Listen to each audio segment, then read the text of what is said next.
নীরেন্দ্রনাথ চক্রবর্তী লিখেছিলেন, কয়লা পুড়তে পুড়তে হচ্ছে ছাই, আমার কিছু চাই, এই মুহূর্তে চাই। কয়লার আগুনের গনগনে আছে, এখন একবার টকবগিয়ে ফুটছে রাজনীতির জল। কয়লাকাণ্ডে আইপ্যাক কর্তার বাড়ি এবং অফিসে রেড ঘিরে সরাসরি মুখ্যমন্ত্রী বনাম ইডির সংঘাতে তোলপাড় দেশ। আর সেই নিয়েই প্রথম প্রশ্ন। কয়লা পাচার কাণ্ডে আইপ্যাকের কর্ণধারের বাড়ি ও দফতরে ইডির তল্লাশি ঘিরে তোলপাড় রাজনীতি। পুলিশ বাহিনীকে নিয়ে ছুটে গেলেন মুখ্যমন্ত্রী, কাল নামছেন পথে। দলের ভোট কুশলী সংস্থার বিরুদ্ধে হাওয়ালায় যুক্ত থাকার অভিযোগ ওঠায় ভোটের মুখে অস্বস্তিতে তৃণমূল। দ্বিতীয় প্রশ্ন। প্রার্থী তালিকা ও তৃণমূলের নথি চুরি করতেই তল্লাশি, অভিযোগ মুখ্যমন্ত্রী। কয়লা পাচারে কোটি কোটি টাকা লেনদেনে যুক্ত আইপ্যাক, সেই সূত্রেই অভিযান, বিবৃতি ইডি। কিন্তু দুর্নীতিতে অভিযুক্ত ভোট কুশলী সংস্থার অফিসে খোদ মুখ্যমন্ত্রীর ছুটে যাওয়ার কারণ কি? তৃতীয় প্রশ্ন। ইডি তল্লাশি চলাকালীনই প্রতীক জৈনের বাড়ি থেকে হার্ড ডিস্ক, ল্যাপটপ ও মোবাইল ফোন নিয়ে বেরিয়ে গেলেন মুখ্যমন্ত্রী। ছিনিয়ে নেওয়া হয়েছে দাবি ইডি, কিন্তু যেখানে কেন্দ্রীয় বাহিনীর উপস্থিতিতে তদন্ত হচ্ছে, সেখানে পরপর দু জায়গা থেকে কিভাবে নথি নিয়ে চলে যেতে পারলেন মুখ্যমন্ত্রী আর তার পুলিশ কর্তারা? এ প্রশ্ন তো উঠবে, ইডিকেও তার জবাব দিতে হবে। চতুর্থ প্রশ্ন। আইপ্যাকের বিরুদ্ধে তদন্তে বাধা দেওয়ার অভিযোগ তুলে হাইকোর্টে ইডি। পাল্টা ইডির বিরুদ্ধে অতি সক্রিয়তার অভিযোগে হাইকোর্টে গেল তৃণমূল। একদিকে রাজ্যের মুখ্যমন্ত্রী, অন্যদিকে কেন্দ্রীয় এজেন্সি। আদৌ ফয়সলা হবে আদালতে? পঞ্চম প্রশ্ন। আমরা বিজেপির অফিসে তল্লাশি চালালে কি হবে? অমিত শাহকে নিশানা করে হুঁশিয়ারি মুখ্যমন্ত্রী। আপনার বাড়িতে রেড হলে 100 কোটি টাকা উদ্ধার হবে, হুঙ্কার শুভেন্দু অধিকারী। রাজ্য পুলিশ হোক কিংবা ইডি, সিবিআই, প্রতিপক্ষকে আক্রমণে সব শাসকেরই অস্ত্র সেই এজেন্সি। তবে শুরুতেই দেখাবো ভোটমুখী পশ্চিমবঙ্গে শীতের সকালে একেবারে গনগনে কয়লার আঁচ, নাটকীয় ঘটনাবলীর ঘনঘটা। দেখুন।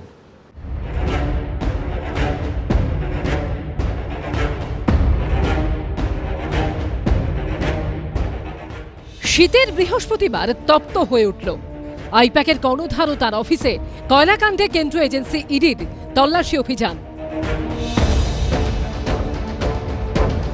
আর দু জায়গাতেই পৌঁছে গেলেন খোদ মুখ্যমন্ত্রী। কোথাও কলকাতার পুলিশ কমিশনার, কোথাও রাজ্য পুলিশের ডিজি। আর চমকে ওঠার মতো বিষয় হলো, ইডির অভিযান চলাকালীন তাদের সামনেই ভিতর থেকে নথি, ল্যাপটপ, ইলেকট্রনিক্স সাজ সরঞ্জাম বের করে নিয়ে চলে গেলেন খোদ মমতা বন্দ্যোপাধ্যায়। আর সবটাই দেখলেন ইডি অফিসাররা। So my hard disk, phone, hard disk, all they are collecting, and they have already attacked my IT office also. In fact, sector 5, I am going there also. আমি মুখ্যমন্ত্রী যাওয়া, সিপি যাওয়াটাকে মনে করি অনৈতিক, অসাংবিধানিক, কেন্দ্রীয় সংস্থার তদন্তে সরাসরি বাধা দান। কয়লা পাচারের কোটি কোটি টাকা কোথায় গেল তার উত্তর পেতে এদিন সকালে দেশের 10টি জায়গায় একযোগে তল্লাশিতে নামে এনফোর্সমেন্ট ডিরেক্টরেট। এর মধ্যেই ছিল তৃণমূলের ভোটকুশলী সংস্থা আইপ্যাকের কর্ণধার প্রতীক জৈনের লাউডন স্ট্রিটের বাড়ি ও সল্টলেক সেক্টর 5-এ আইপ্যাকের অফিস। সূত্রের খবর, এই দিন সকাল 7টা নাগাদ প্রথমে সল্টলেকের সেক্টর 5-এ আইপ্যাকের অফিসে পৌঁছে যায় ইডির টিম। সকাল 7টা থেকে এখানে সেন্ট্রাল ফোর্স নিয়ে তদন্তকারীরা আসেন। ভেতরে যখন তারা ঢোকেন, সেই সময় নাইট শিফটের 2 জন কর্মী ছিলেন, তারাই একমাত্র ভেতরে রয়েছেন। সকালের দিকের কোনো কর্মীরা এখনো পর্যন্ত আসেননি। সকাল 7:10 নাগাদ ইডির আরও একটি টিম লাউডন স্ট্রিটে প্রতীক জৈনের বাড়িতে পৌঁছে যায়। বহুতলের 4তলায় প্রতীক জৈনের ফ্ল্যাটে চলে তল্লাশি। আর তার মধ্যেই হঠাৎ সকাল 11:55 লাউডন স্ট্রিটে আইপ্যাকের কর্ণধার প্রতীক জৈনের বাড়িতে পৌঁছে যান কলকাতা পুলিশ কমিশনার মনোজ ভার্মা। আমরা দেখতে পাচ্ছি পুলিশ কমিশনারের গাড়ি সামনে থেকে আসছে। আমরা এই মুহূর্তে সেই ছবি দেখাচ্ছি। পুলিশ কমিশনার মনোজ ভার্মা, তিনি কিন্তু আইপ্যাকের কর্ণধার প্রতীক জৈনের যে বাড়ি, সেই ক্যাম্পাসে কিন্তু পুলিশ কমিশনারের গাড়ি প্রবেশ করে গেল। এর 5 মিনিটের মধ্যে বেলা 12টায় আইপ্যাক কর্তা প্রতীক জৈনের বাড়ির সামনে পৌঁছে যান খোদ মুখ্যমন্ত্রী। দেখতে পাচ্ছি মুখ্যমন্ত্রী মমতা বন্দ্যোপাধ্যায়। মুখ্যমন্ত্রী মমতা বন্দ্যোপাধ্যায় তিনি কিন্তু এখানে এসে পৌঁছেছেন। গাড়ি থেকে নামলেন এবং রাস্তায় গাড়ি থেকে নেমে তিনি হেঁটে হেঁটে ভেতরে প্রবেশ করছেন। তার মুখে একটা কথা শোনা যায়, বাড়িটা কোথায়। প্রায় 18 মিনিট পর হাতে মাইক্রোফোন, একটি মোবাইল ফোন ও সবুজ রঙের একটি ফাইল নিয়ে বেরিয়ে আসেন মুখ্যমন্ত্রী। Did he raided my IT sector office to collect all of our party hard disk, the candidate list, the party strategy, the party plan. Is it the duty of the ED and Amit Shah and his taking away all my party documents. যখন অফিসে কেউ ছিলই না প্রায়, এবং তারা এসে আমাদের পার্টির সব ডেটা, সমস্ত ল্যাপটপ, সমস্ত আইফোন বা ফোনে যে সমস্ত স্ট্র্যাটেজি আছে ইলেকশনের, ইনক্লুডিং SIR, আমাদের কাজ চলছে। আইপ্যাক কি পার্টি অফিস নেই? আইপ্যাক একটা কর্পোরেট সংস্থা, তাদের বিরুদ্ধে অভিযোগ আছে, তদন্ত করবে, তারা দেখিয়ে দেবে কাগজপত্র, তাদের রিটার্ন ফাইল সব কিছু পরিষ্কার আছে। পরিষ্কার থাকলে তো সবার অফিস বাড়ি তল্লাশির পরে তো গ্রেপ্তার হয়, এমন তো নয়, ফেস করবে। ইডি হানা দেওয়ার প্রায় 5 ঘন্টা 45 মিনিটের মাথায় সেক্টর 5-এ আইপ্যাকের অফিসে পৌঁছে যান মমতা বন্দ্যোপাধ্যায়। বহুতলের বেসমেন্ট দিয়ে ঢুকে লিফটে সোজা 12 তলায় চলে যান তিনি। এর কয়েক মিনিটের মধ্যেই সামনে আসে এই ছবি। দেখতে পাচ্ছি একজন বেশ কিছু ফাইল নিয়ে এই মুহূর্তে বেরিয়ে যাচ্ছে। একটি গাড়িতে বেশ কিছু ফাইল তোলা হচ্ছে। এই যে গাড়ির নম্বর WB06Y যে গাড়ির নম্বর তারা गार्ड क्वेश्चन देखते पाচ্ছি। वो तो फॉरेंसिक टीम ले आके पहले बहुत सारे ट्रांसफर भी किया है। वो जो किया है क्राइम किया है, इसका बारे में FIR होगा फॉरेंसिक टीम का बारे में। সারা ভারতবর্ষের সামনে আজকে পশ্চিমবঙ্গের ফেস লস হলো আজকে এই ঘটনার কারণে। আজকে মমতা বন্দ্যোপাধ্যায় নিজেই তার ভাবমূর্তির কফিনের উপরে শেষ পেরেকটা পুঁতে দিলেন। বিকেল 4:22 নাগাদ সেক্টর 5-এর অফিসে পৌঁছন আইপ্যাকের কর্ণধার প্রতীক জৈন। এর কয়েক মিনিট পর আইপ্যাকের অফিস থেকে বেরিয়ে যান মুখ্যমন্ত্রী। ইডির তরফে করা প্রেস বিজ্ঞপ্তিতে বলা হয়েছে, মুখ্যমন্ত্রীর কনভয় আইপ্যাকের অফিসে যায়, যেখান থেকে মমতা বন্দ্যোপাধ্যায়, তার সহযোগীরা এবং রাজ্য পুলিশের কর্মীরা জোর করে নথি ও বৈদ্যুতিন প্রমাণগুলি সরিয়ে ফেলেন। প্রকাশ সিনহা, পার্থপ্রতিম ঘোষ ও সুকান্ত মুখোপাধ্যায়ের রিপোর্ট, এবিপি আনন্দ। দেখুন, স্বাধীন ভারতবর্ষের ইতিহাসে এমন ঘটনা কখনো ঘটেনি। অভূতপূর্ব, এমনকি অশ্রুতপূর্ব। আইপ্যাকের কর্ণধারের বাড়ি ও দফতরে কয়লা পাচার কাণ্ডে ইডি রেড যখন তুঙ্গে, শটান ঢুকে পড়লেন রাজ্যের মুখ্যমন্ত্রী। নিয়ে বেরিয়ে এলেন প্রতীক জৈনের mobile phone, laptop, computer hard disk এবং কিছু ফাইল। দেখুন, এটা অত্যন্ত বিস্ময়কর, কারণ কেন্দ্রীয় বাহিনী নিয়ে কেন্দ্রীয় এজেন্সি বাড়ি ঘিরে তল্লাশি অভিযান চালাচ্ছে, যেখানে সার্চ প্রিমিসেসে এই ঘটনা ঘটলে সেটা কি ইডির কর্মদক্ষতার বিশ্বাসযোগ্যতা নিয়েও প্রশ্ন তুলে দেয় না? দেখুন, কে আইনি আর কে বেআইনি কাজ করলেন তা স্পষ্ট বিশ্লেষণে আসবো, কিন্তু তার আগে দেখে নেব নজিরবিহীন এই সংঘাত নিয়ে দুপক্ষের অভিযোগ এবং পাল্টা অভিযোগ। মুখ্যমন্ত্রী কি বলছেন এবং ইডি একেবারে বিবৃতি দিয়ে ঠিক কি বলল আজ। মুখ্যমন্ত্রীর অভিযোগ, 1, তৃণমূলের পার্টি অফিসে এসে কাগজ ছিনিয়ে নিয়েছে ইডি। 2, প্রার্থী তালিকা, দলের রণকৌশল, দলের পরিকল্পনা হাতিয়ে নিতেই এই ইডি তল্লাশি। 3, ফরেনসিক টিম নিয়ে এসে নথি এবং তথ্য ট্রান্সফার করে নিয়ে গেছে ইডি। 4 নম্বর অভিযোগ, এজেন্সি লাগিয়ে কাগজ লুট করেছে, তথ্য লুট করেছে বিজেপি। 5, আমাদের কাগজপত্র দলিল ছড়িয়ে ছিটিয়ে পড়েছিল, ওগুলো আমরা রেখেছি। 6, পার্টির সব কাগজপত্র নিয়ে চলে গেছে ইডি। মুখ্যমন্ত্রী এই অত্যন্ত গুরুত্বপূর্ণ অভিযোগগুলো এনেছেন। ইডি 2 দফায় নজিরবিহীনভাবে প্রেস বিবৃতি দিয়েছে গোটা দেশে। কি বলছে তারা? ইডির দাবি, 1, প্রমাণের ভিত্তিতে তল্লাশি হয়েছে, কোনো রাজনৈতিক প্রতিষ্ঠানকে টার্গেট করা হয়নি। 2, আর্থিক তছরূপের তদন্তে তল্লাশি, নির্বাচনের সঙ্গে এর কোনো সম্পর্ক নেই। 3, হাওয়ালা টাকার সঙ্গে জড়িত সংস্থাগুলোর মধ্যে একটা হলো আইপ্যাক। ইডির 4 নম্বর দাবি, বিশাল সংখ্যক পুলিশ অফিসার নিয়ে মুখ্যমন্ত্রী ঢোকার আগে পর্যন্ত সব কিছু শান্তিপূর্ণভাবে হচ্ছিল। 5, মুখ্যমন্ত্রী এবং রাজ্য পুলিশ জোর করে নথি এবং ইলেকট্রনিক এভিডেন্স নিয়ে নেয়। 6, জোর করে নথি এবং ইলেকট্রনিক এভিডেন্স নিয়ে নেওয়ার ফলে তদন্ত বাধাপ্রাপ্ত হয়েছে। ইনফ্যাক্ট আপনাদের জানাবো যে সিজার লিস্টে কিন্তু প্রতীক জৈনের বাড়ি থেকে কার্যত শূন্য। দেখুন, রাজ্যের প্রশাসনিক প্রধান বনাম কেন্দ্রের তদন্তকারী সংস্থা, কে ঠিক কে ভুল? দুপক্ষই কিন্তু সংবিধানের ওই আইনি কাঠামোটার চৌহদ্দির মধ্যে কাজ করার কথা। আবার দুপক্ষই পৌঁছে গেছেন এই মুহূর্তে হাইকোর্টে আইনি প্রতিকার চাইতে। কিন্তু আজকে কে আইনি পথে হাঁটলেন, কে বেআইনি কাজ করলেন? আমার প্রথম বক্তা ডক্টর নজরুল ইসলাম কি বলেন? দেখুন, এখানে পার্টির প্রতিনিধিরা আছে, পার্টির কথা তারা নিশ্চয় বলবেন, আইনজীবী আছে, আইনের কথা বলবেন। আমি শুধু এই ফৌজদারি আইনের কথাটা বলবো। একদম। দেখুন, আমাদের আগে যে আইপিসি ছিল তাতে 201 নম্বর বলে একটা ধারা ছিল। যদি কেউ কোনো সাক্ষ্য প্রমাণ লোপাট করে তাহলে সেটা শাস্তিযোগ্য অপরাধ। সেই ধারাটা এখন হয়েছে 238 বিএনএস, এবং সেখানে এ বি সি 3টে ক্লজ আছে, এবং কোন ক্লজে সব থেকে 7 বছর বেশি সাজা আছে, এবং সব থেকে যা সাজার জন্য অপরাধটা ঢাকছে তার 1/4 বছর 2 এরকম সাজা হবে। তো এই যে অপরাধ যেটা হয়েছে, দেখুন মুখ্যমন্ত্রী ওখানে ঢুকেছেন, ঢোকার আগে পুলিশ কমিশনার সেখানে গিয়েছেন, এবং পুলিশ কমিশনারের উপস্থিতিতে, অন্য পুলিশ অফিসারদের উপস্থিতিতে মুখ্যমন্ত্রী অস্বীকার করছেন না কিছু নিয়ে আসেননি, বরং তিনি বলছেন যে তিনি আপনারা ফাইল তো দেখাচ্ছেন, তার সঙ্গে যে মোবাইল নিয়ে এসছেন, ফোন দেখাচ্ছেন, হার্ড ডিস্ক নিয়ে এসছেন, ল্যাপটপ দেখাচ্ছেন, এগুলো নিয়ে এসছেন, অর্থাৎ মুখ্যমন্ত্রী স্বীকার করছেন নিয়ে আসছে। অতএব এই 238 ধারার অপরাধ মুখ্যমন্ত্রী অস্বীকার করতে পারবেন না, এবং এই ধারাতে পুলিশ কমিশনার সমেত অন্য যে পুলিশ অফিসার ছিলেন তারাও পড়বেন। এবং সল্টলেকের যেখানে দেখবেন যে আপনারা যেটা দেখাচ্ছেন, সে লোকটির নাম আমি এখনো জানি না, কিছু ফাইল নিয়ে একটি গাড়িতে এসে তাকে পরিচয় জিজ্ঞাসা করলে তিনি কিছু বলছেন না, কিন্তু ইডির লোকেরা বলছেন যে তারা পুলিশের লোক।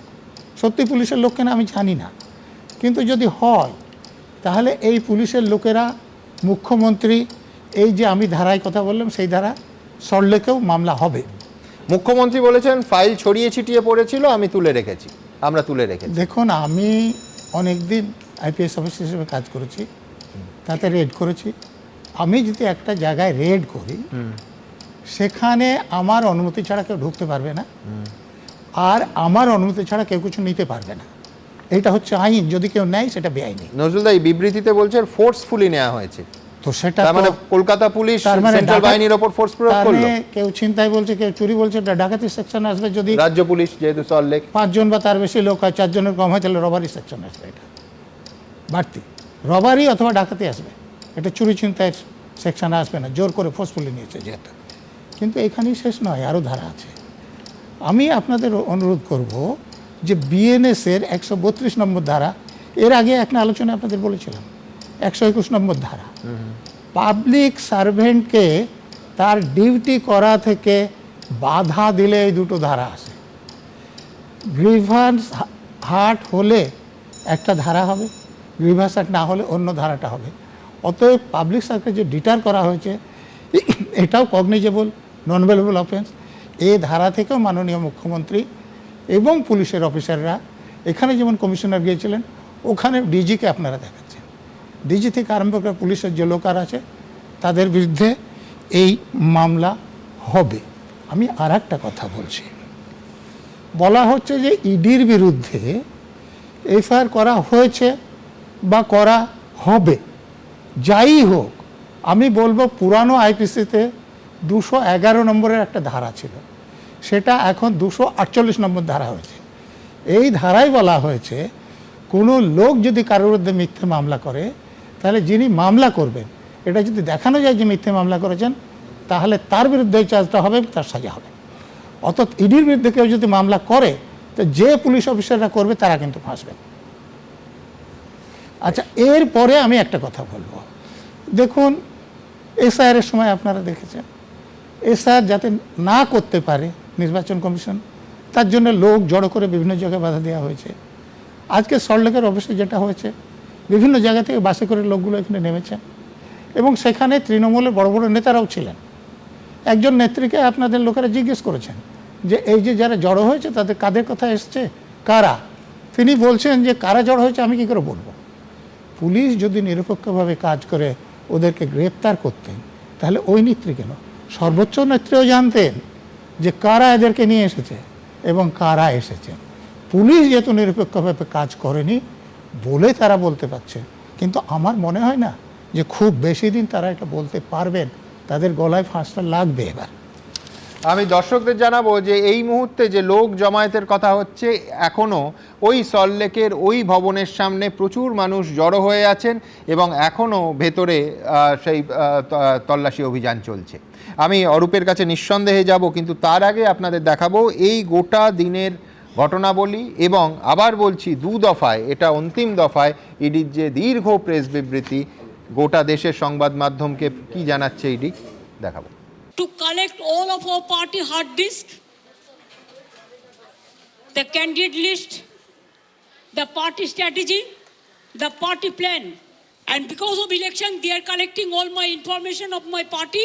আজকে মমতা বন্দ্যোপাধ্যায় নিজেই তার ভাবমূর্তির কফিনের উপরে শেষ পেরেকটা পুঁতে দিলেন।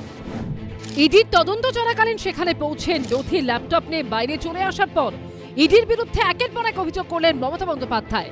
পাল্টা ইডিও মুখ্যমন্ত্রীর বিরুদ্ধে বিস্ফোরক অভিযোগ করেছে। কিন্তু প্রশ্ন হলো, ওইগুলিতে কি ছিল? কি ছিল ফাইলে? কি ছিল ল্যাপটপে? কি খুঁজতে ঢুকেছিল ইডি? কি বের করে আনলেন মমতা বন্দ্যোপাধ্যায়? এর ফলে কয়লাকাণ্ডের তদন্ত ব্যাহত হবে না তো? আমি মনে করি এটা ক্রাইম। একটা পার্টি অফিসের, এটা প্রাইভেট অর্গানাইজেশন নয়। আপনারা সবাই জানেন আইপ্যাক আমাদের অল ইন্ডিয়া তৃণমূল কংগ্রেসের, এটা আমাদের অথরাইজড টিম এবং সেই অথরাইজড টিমের কাছ থেকে সব কাগজ ছিনিয়ে নেওয়া, সব লুট করা এবং কাগজ টেবিলগুলো পুরো ফাঁকা পড়ে রয়েছে। পাল্টা ইডির তরফে বিবৃতিতে দাবি করা হয়েছে, পশ্চিমবঙ্গের মুখ্যমন্ত্রী মমতা বন্দ্যোপাধ্যায় বিশাল সংখ্যক পুলিশ অফিসারদের নিয়ে ঢোকার আগে পর্যন্ত কাজকর্ম শান্তিপূর্ণ এবং পেশাদারিত্বের সঙ্গেই হচ্ছিল। মমতা বন্দ্যোপাধ্যায় প্রতীক জৈনের ঠিকানায় আসেন এবং মূল প্রমাণ ইলেকট্রনিক ডিভাইস সহ গুরুত্বপূর্ণ নথি নিয়ে বেরিয়ে যান। এরপর মুখ্যমন্ত্রীর কনভয় আইপ্যাকের অফিসে যায়, যেখান থেকে মমতা বন্দ্যোপাধ্যায়, তাঁর সহযোগীরা এবং রাজ্য পুলিশের কর্মীরা জোর করে নথি ও বৈদ্যুতিন প্রমাণগুলি সরিয়ে ফেলেন। এই ঘটনায় তদন্ত প্রক্রিয়া বাধাপ্রাপ্ত হয়েছে। তৃণমূল কংগ্রেস দুর্নীতিগ্রস্ত, তৃণমূল কংগ্রেস অপরাধী, তৃণমূল কংগ্রেস এই কয়লা কেলেঙ্কারি এবং তার সঙ্গে হাওয়ালা, এই দুটো ক্ষেত্রে তৃণমূল কংগ্রেসের বেশ কিছু নেতা জড়িত বা পুরো ব্যবস্থা এর সঙ্গে সম্পৃক্ত। আজকে মুখ্যমন্ত্রীর এই অফিসে হঠাৎ হানা দেওয়ায় আজকে সেটা একদম শিলমোহর লাগিয়ে তিনি চলে গেলেন। অমিত শাহের পাশাপাশি ইডির বিরুদ্ধে চাঞ্চল্যকর দাবি করেন মুখ্যমন্ত্রী। चुनाव का स्ट्रैटेजी पूरा छीन के लिया, एक क्राइम है। अगर आप हमारे साथ लड़ने नहीं सकते हैं तो अब क्यों हम बंगाल में आते हैं? हमारा स्ट्रैटेजी लूट करते हैं, हमारा डेटा लूट करते हैं, हमारा वोटर लूट करते हैं। পাল্টা বিবৃতিতে ইডির দাবি, এটা পরিষ্কার যে এই তল্লাশি অভিযান প্রমাণ ভিত্তিক। কোনো রাজনৈতিক প্রতিষ্ঠানকে টার্গেট করে করা হয়নি, কোনো পার্টি অফিসে তল্লাশি চালানো হয়নি। এই তল্লাশি অভিযানের সঙ্গে নির্বাচনের সম্পর্ক নেই। এটি টাকা ৯/৬ সংক্রান্ত মামলার অংশ। পুরোপুরি আইনতভাবে এই তল্লাশি অভিযান চালানো হয়। এই আইপ্যাক চালায় আমাদের যুবরাজ ভাইপো। ওই সবুজ রঙের একটি ফাইল নিয়ে মমতা ব্যানার্জি নাকি প্রতীক জৈনের বাড়ি থেকে বেরোলেন। ওই ফাইলের মধ্যে কি আছে, কেন বেরোলেন মমতা ব্যানার্জি? বাংলার মানুষ জানতে চায়, বলবেন তো? এটা হচ্ছে দাদা আর দিদির নতুন সার্কাস। আবার তাদের মানে ভোট চলে গেলে শীত ঘুমে চলে যাবে। বাংলার মানুষ এসব বোঝে। দাদা আর দিদি, মোদিজি আর মমতা বন্দ্যোপাধ্যায়ের সেটিং। এখন প্রশ্ন হলো, শেষটা কি হবে? হবে তো? আশাবুল হোসেন, সুকান্ত মুখোপাধ্যায় ও কৌশিক কাঁটাইতের রিপোর্ট, এবিপি আনন্দ। দেখুন, আজ নতুন কিছু কথাও আমরা জানতে পেরেছি। আমরা এতদিন জানতাম যে আইপ্যাক একটা ভোট কুশলী সংস্থা, যারা একাধিক রাজনৈতিক দলের পরামর্শদাতা হিসেবে বেশ কিছু বছর ধরে অত্যন্ত সম্মানের সঙ্গে অর্থের বিনিময়ে কাজ করে চলে। তার দীর্ঘ প্রোফাইল আছে, আমি এই অনুষ্ঠানে পরে সেই প্রোফাইলও দেখাবো। সেই সংস্থার প্রধান এই মুহূর্তে হচ্ছেন প্রতীক জৈন। এ রাজ্যে 2019 থেকে, তখন প্রশান্ত কিশোর ছিলেন, তারা তৃণমূল কংগ্রেসের হয়ে কাজ করে। কিন্তু আজ মুখ্যমন্ত্রী একেবারে একাধিকবার নির্দ্বিধায় বলেছেন যে আইপ্যাক কোনো প্রাইভেট কোম্পানি নয়। প্রতীক জৈন তৃণমূল কংগ্রেসেরই আইটি হেড। দেখুন, আমি এতদিন জানতাম যে আজ স্টুডিওতে ঘটনাচক্রে আছে দেবাংশু ভট্টাচার্য, তৃণমূল কংগ্রেসের আইটি হেড দেবাংশু। কিন্তু যাই হোক, অরূপ, আমি জানি না, আমার পরের বক্তা অরূপ চক্রবর্তী, অরূপ কি জানতো যে প্রতীক জৈন তৃণমূল কংগ্রেসের এত বড় নেতা এবং I-PAC is equal to Trinamool? এবং আগামী ভোটে তৃণমূলের যে প্রার্থী তালিকা, কোনো সন্দেহ নেই, আমি মুখ্যমন্ত্রীর সঙ্গে সম্পূর্ণ একমত যে অত্যন্ত গুরুত্বপূর্ণ নথি, যদি এই নথি সত্যি ইডি নিয়ে থাকে, তৃণমূল কংগ্রেসের প্রার্থী তালিকা থেকে শুরু করে বহু গুরুত্বপূর্ণ নথি তৃণমূল ভবন বা হরিশ চ্যাটার্জি স্ট্রিটে নয়, এখন আইপ্যাকের অফিসে থাকে। অরূপ কি বলে? শুনুন, আমি এইটুকু জানি যে আগামী পার্লামেন্টের যে অধিবেশন হবে সেই অধিবেশনে একটা নতুন সংশোধনী আনা হবে, যেই সংশোধনীতে বলা থাকবে ইডির ফুল ফর্ম এনফোর্সমেন্ট ডিরেক্টরেট নয়, ইডির ফুল ফর্ম হচ্ছে এখন থেকে ইলেকশন ডিউটি। যেখানে যেখানে ইলেকশন আসবে সেখানে ইডিকে ডিউটি করতে নামতে হবে, এবং ডিউটি করতে নামতে গিয়ে এমন অবস্থা হবে যে চুরি করতে হবে। একটা কেন্দ্রীয় এজেন্সি, তাকে চোরের কাজ করতে হচ্ছে। এতদিন পর্যন্ত আমরা দেখছিলাম এসআইআর হচ্ছে একটা ভোট চুরির প্রসেস। ভোট চুরি করে জিততে এসেছিল, ভেবেছিল এসআইআর করে ভোট চুরি করে জিতে যাবে, সেটা আটকে দিয়েছে বাংলার বিএলএ টুরা। ভোট চুরি আটকে গিয়েছে, তাই এবারে প্রার্থী তালিকা চুরি করতে হবে, দলীয় স্ট্র্যাটেজি চুরি করতে হবে, সাংগঠনিক ইন্টারনাল তথ্য চুরি করতে হবে, এবং তার জন্য নামানো হচ্ছে কাকে? এনফোর্সমেন্ট ডিরেক্টরেটকে, সরি ইলেকশন ডিউটিকে। মানে আর ইডি বলছে যে এই চুরি করেছে আইপ্যাক, হাওলা মাধ্যমে সেই টাকা এদিক ওদিক করেছে, এবং কয়লা পাচারের ক্ষেত্রে সরাসরি চুরির সঙ্গে এই সংস্থা যুক্ত। ইডি কখন বললো? ইডি বললো মালিক বলার পরে চাকর বলছে। আমার কাছে দুটো স্ন্যাপশট রয়েছে, এটা তুমি পড়ছো, প্রেস রিলিজ ইডি। ইডির প্রেস রিলিজের টাইম হচ্ছে দুপুর 3:20 আজকে, তোমার কাছে দেখো টাইম মিলে যাচ্ছে। আর ভারতীয় জনতা পার্টি তার আগে প্রেস নোট দিচ্ছে 2:43, মানে বাবা বলে দিচ্ছে, তারপর ছেলেরা বলছে। ইডির নিজস্ব এইটুকু সৎসাহস নেই। ইডির টাইমিং হচ্ছে 3:20। না না না, ওটা সোশ্যাল মিডিয়ায় পোস্ট করার টাইম। তার মানে কি? ইডির প্রথম বিবৃতি আসে তার থেকে অনেকক্ষণ আগে, সেটা হচ্ছে ফ্যাক্সের মাধ্যমে। অফিশিয়াল প্রেস নোট যেটা ইডি দিয়েছে সেটা আগে পার্টি আগে মালিকের গাইডলাইন পেয়েছে, মালিকের গাইডলাইন পেয়ে তারপর তারা অফিশিয়াল প্রেস নোট দিয়েছে। দ্বিতীয়ত, এখানে কয়লা পাচার নিয়ে কথা হচ্ছে। আচ্ছা, এই কেসটা 2020 সালের কেস, 21 নয়, 22 নয়, 23 নয়, 24 নয়, 25 নয়, 26-এ ঠিক ভোটের আগে কেন মনে পড়লো?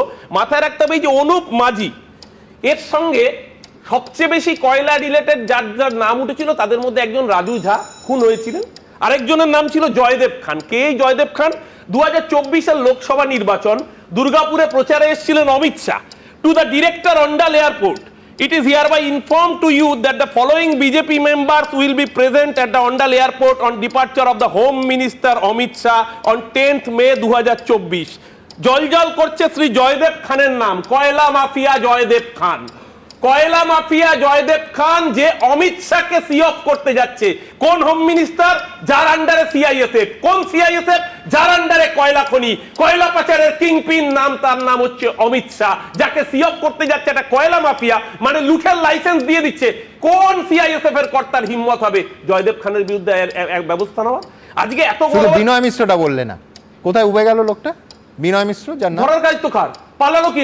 দেশের বাইরে যায় কি করে? স্বরাষ্ট্র মন্ত্রক, বিদেশ মন্ত্রক কাদের হাতে? তৃণমূলের হাতে। তাহলে স্বীকার করুক যে তৃণমূল দেশ চালায়, আমাদের আপত্তি নেই। দ্বিতীয়ত, সুমন মনে থাকবে তোমার পাঞ্জাবে যখন বিধানসভা নির্বাচন হলো, তার আগে তৎকালীন পাঞ্জাবের চিফ মিনিস্টার ছিলেন চরণজিৎ সিং চান্নি। চান্নির বিরুদ্ধে অভিযোগ উঠলো, এজেন্সি তদন্তে নামলো, তারপর থেকে 3 বছর কেটে গেছে, একবারও সেই তদন্ত নিয়ে কোনো শব্দ শুনেছো? 2024 দিল্লি, তুমি বলছো 26-এর ভোটের পরে তৃণমূলের এই ফাঁড়াটা কেটে যাবে? আমি আসছি 2024 দিল্লি, তোমার সাথে একাধিকবার মনীষ সিসোদিয়া থেকে কেজরিওয়ালের নাম নিয়ে দীর্ঘ আলোচনা হয়েছে। আজকে 1 বছর কেটে গেছে, একবারের জন্য কেজরিওয়ালের তদন্ত নিয়ে একটা টু শব্দ এসছে এজেন্সির মুখ থেকে। এই এজেন্সি শুধু তোতা পাখি নয়, আসলে এই এজেন্সিকে চাকর বাকরে পরিণত করেছে ভারতীয় জনতা পার্টি। শুধু তাই নয়, একটা হচ্ছে পলিটিক্যালি কাউন্ট করো, হয় বিজেপিতে জয়েন করো। এই যে তাপস রায়ের এক্সাম্পল, চোখের সামনে সুজিত বসু, তাপস রায়, দুজনের বাড়িতে 2024-এ একই দিনে রেড হয়েছে। তাপস দাকে চোর আমরা বলিনি, শুভেন্দু অধিকারী বলেছিল বড়নগর পুরসভার চাকরি চোর। তাপস দার নামে কোনো কথা, আমি জাস্ট শেষ করে নিচ্ছি। আজকে আসলে মূল শব্দটা হচ্ছে তৃণমূলের প্রতীকে ভয় পাচ্ছে ভারতীয় জনতা পার্টি। প্রতীকটা জোড়াফুল হোক বা জৈন হোক, দুটোতেই যারা ভয় পাচ্ছে তার নাম বিজেপি। তাপস রায়ের কথাটা মনে পড়লো অরূপের খুব সহজে, মানস ভূঁইয়ার কথাটা আর মনে পড়লো না। সে যাই হোক, এসবের উত্তর নিঃসন্দেহে তরুণ দেবে, কিন্তু আমি খুব স্পষ্ট করে এই আইপ্যাক নিয়ে ইডি কি বলছে এবং তার পাল্টা পাশাপাশি সমানভাবে দেখাবো তৃণমূলের প্রত্যেকটা উত্তর পরের প্রতিবেদনে। আইপ্যাকের কর্ণধার প্রতীক জৈনের লাউডন স্ট্রিটের ফ্ল্যাটে যখন ইডি তল্লাশি চালাচ্ছে, তখন এই হলো মমতা বন্দ্যোপাধ্যায়ের বক্তব্য।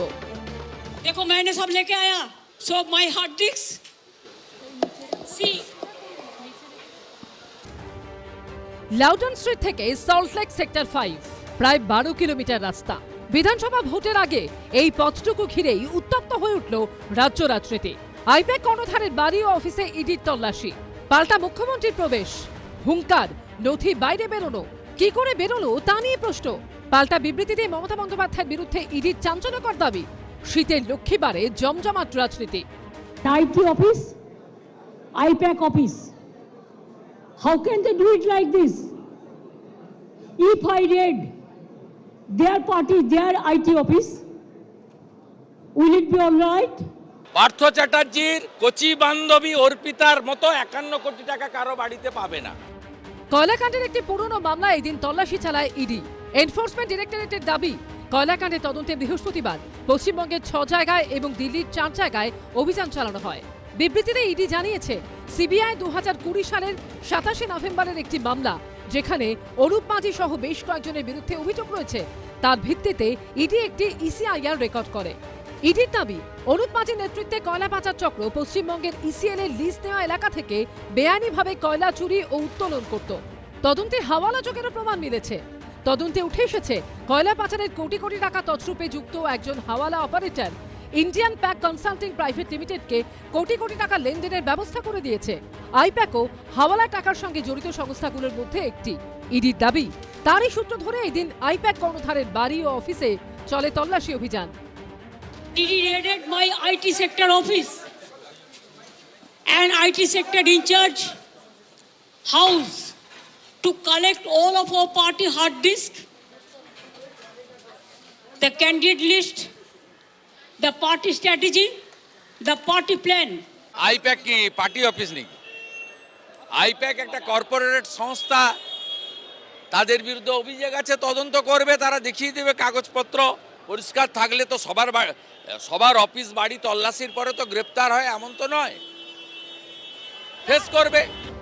সন্ধ্যায় সেক্টর 5 থেকে ইডির অফিসাররা বেরোনোর পর তাদের বিরুদ্ধে অমিত শাহের নাম করে স্লোগান দেন তৃণমূলের কর্মী সমর্থকেরা।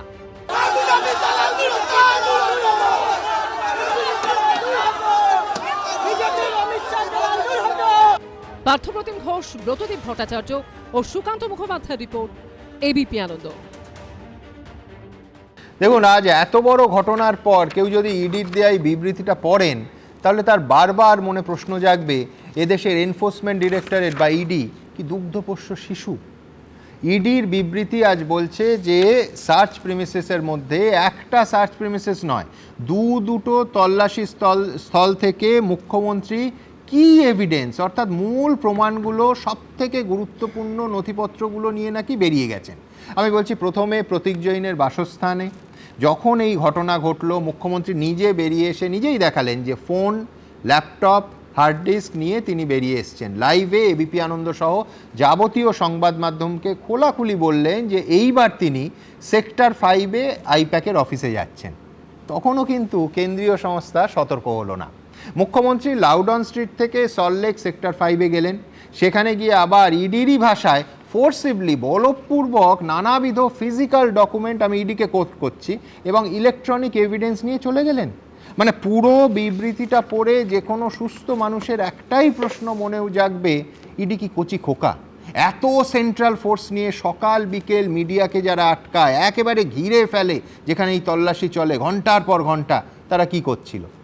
নীরব দর্শক হয়ে চুপচাপ দাঁড়িয়েছিল? এই প্রশ্ন উঠবেই। তরুণ। সুমনদা, কিছুটা আমি একমত।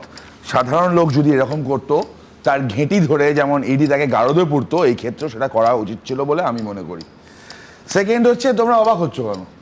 কিন্তু আইনের চোখে মুখ্যমন্ত্রী আর সাধারণ লোক, এক্স্যাক্টলি, আইনের চোখে ওর জন্য এটা হয়নি। যাই হোক, উনি রাস্তা খুলেছেন। দেখো, 2011 সালে পশ্চিমবঙ্গের ভাগ্য লেখন হয়ে গেছিল। একজন মুখ্যমন্ত্রী তিনি থানায় ঢুকে তার এক আত্মীয়কে থানা থেকে বের করে যেদিনকে আনলেন, সেদিনকে পশ্চিমবঙ্গের ভাগ্য লেখা পরিষ্কার হয়ে গেছিল, যেখানে আইনের শাসন চলবে না, শাসকের আইন চলবে। এটা পরিষ্কার। আমরা এভলিউশন দেখলাম পশ্চিমবঙ্গে। আমরা এভলিউশন তো দেখলাম এই কেন্দ্রীয় এজেন্সিকে পি চিদম্বরমের বাড়ির গেট টপকে ঢুকতে, এই এজেন্সি। আমরা এভলিউশন দেখলাম সুমনদা, আমরা এভলিউশন দেখলাম একজন অগ্নিকন্যা, শতরূপদার কথা ধার নিয়ে আমি বলছি, একজন অগ্নিকন্যাকে কচুরিপানার পাশ বালিশে ইনভেন্টার হয়ে ঘুগনিকন্যা হতে, তাকে চাকরির চোর থেকে ফাইল চোর হতে, এভলিউশনগুলো আমরা দেখলাম।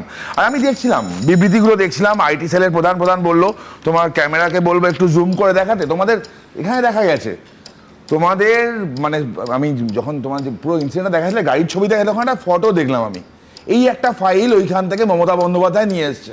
ফাইলটা কি? ওয়েস্ট বেঙ্গল ইউথ অ্যাফেয়ার্স ডিপার্টমেন্টের একটা ফাইল। এই ফাইলটা একজন আইপ্যাক বলে একটা সংস্থা সেখানে কি করছিল, first question.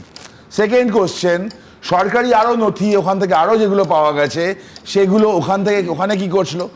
Third question, Trinamool কংগ্রেসের নামে রেজিস্টার করা একটা গাড়ি, সেই গাড়ি করে সরকারি ফাইল নাকি আইপ্যাক নামক একটা সংস্থা থেকে গিয়ে মুখ্যমন্ত্রী নিয়ে আসলেন। মানে পশ্চিমবঙ্গটা কারা চালায় আমার প্রশ্ন আছে। পশ্চিমবঙ্গটা কোনো সরকারি আধিকারিকরা চালায়, সেকশন চালায়, নাকি আইপ্যাকের মতো সংস্থারা পশ্চিমবঙ্গটা চালায়? থার্ড কোশ্চেন আসছে হাওয়ালা নিয়ে, মানে কোল স্ক্যাম নিয়ে তদন্ত, ওখানে গেছিল ইডি অফিসার, মুখ্যমন্ত্রী ছুটলেন কেন? আমরা মুখ্যমন্ত্রীকে তো আগেও দেখেছি, রাজীব কুমারের দারোয়ান হলে দেখেছি আমরা দেখলাম এখানে গিয়ে সকাল তিনি ছুটলেন। পার্থ যখন অ্যারেস্ট হয় বা বালু যখন অ্যারেস্ট হয় তখন পাওয়া যায় না। পার্থবাবু বারবার ফোন করে, মমতা বন্দ্যোপাধ্যায় ফোন ধরবেন, সেই মানে আমাদের সিজার লিস্টটা মনে আছে, মানে অ্যারেস্ট মেমোটা মনে আছে, মুখ্যমন্ত্রী ফোন ধরেননি। কিন্তু কি এমন মধু আছে যে আইপ্যাকের অফিসে মমতা বন্দ্যোপাধ্যায় গিয়ে হাজির হন, আইপ্যাকের অফিসে মমতা বন্দ্যোপাধ্যায় আটকানোর জন্য চলে যান। এবার ইডি ইজ নট, উনি বলছেন এটা party office, exactly party office না ওটা, সুমন দাদা সরকারি অফিসও বটে। কেন সরকারি অফিস বটে? আমি যে তোমাকে দেখালাম, তোমাদের মিডিয়া থেকে দেখা গেছে যে ওইখানে কাগজগুলো পাওয়া গেছে। আমি আরেকবার বলবো জুম করার জন্য, মুখ্যমন্ত্রী বলছেন তার ক্যান্ডিডেট লিস্ট নাকি নিয়ে চলে এসছে। তোমাদের ফ্লায়ার কাছে তার মধ্যে আছে একটা ফাইল নিয়েছে ফেব্রুয়ারি 2022। আমি জানি না তৃণমূল কংগ্রেস ফেব্রুয়ারি 2022 সালে ক্যান্ডিডেট লিস্ট তৈরি করে দিয়েছিল কিনা, তাহলে অরূপ দ্বারা বেকার খাচ্ছে বলবো আমি।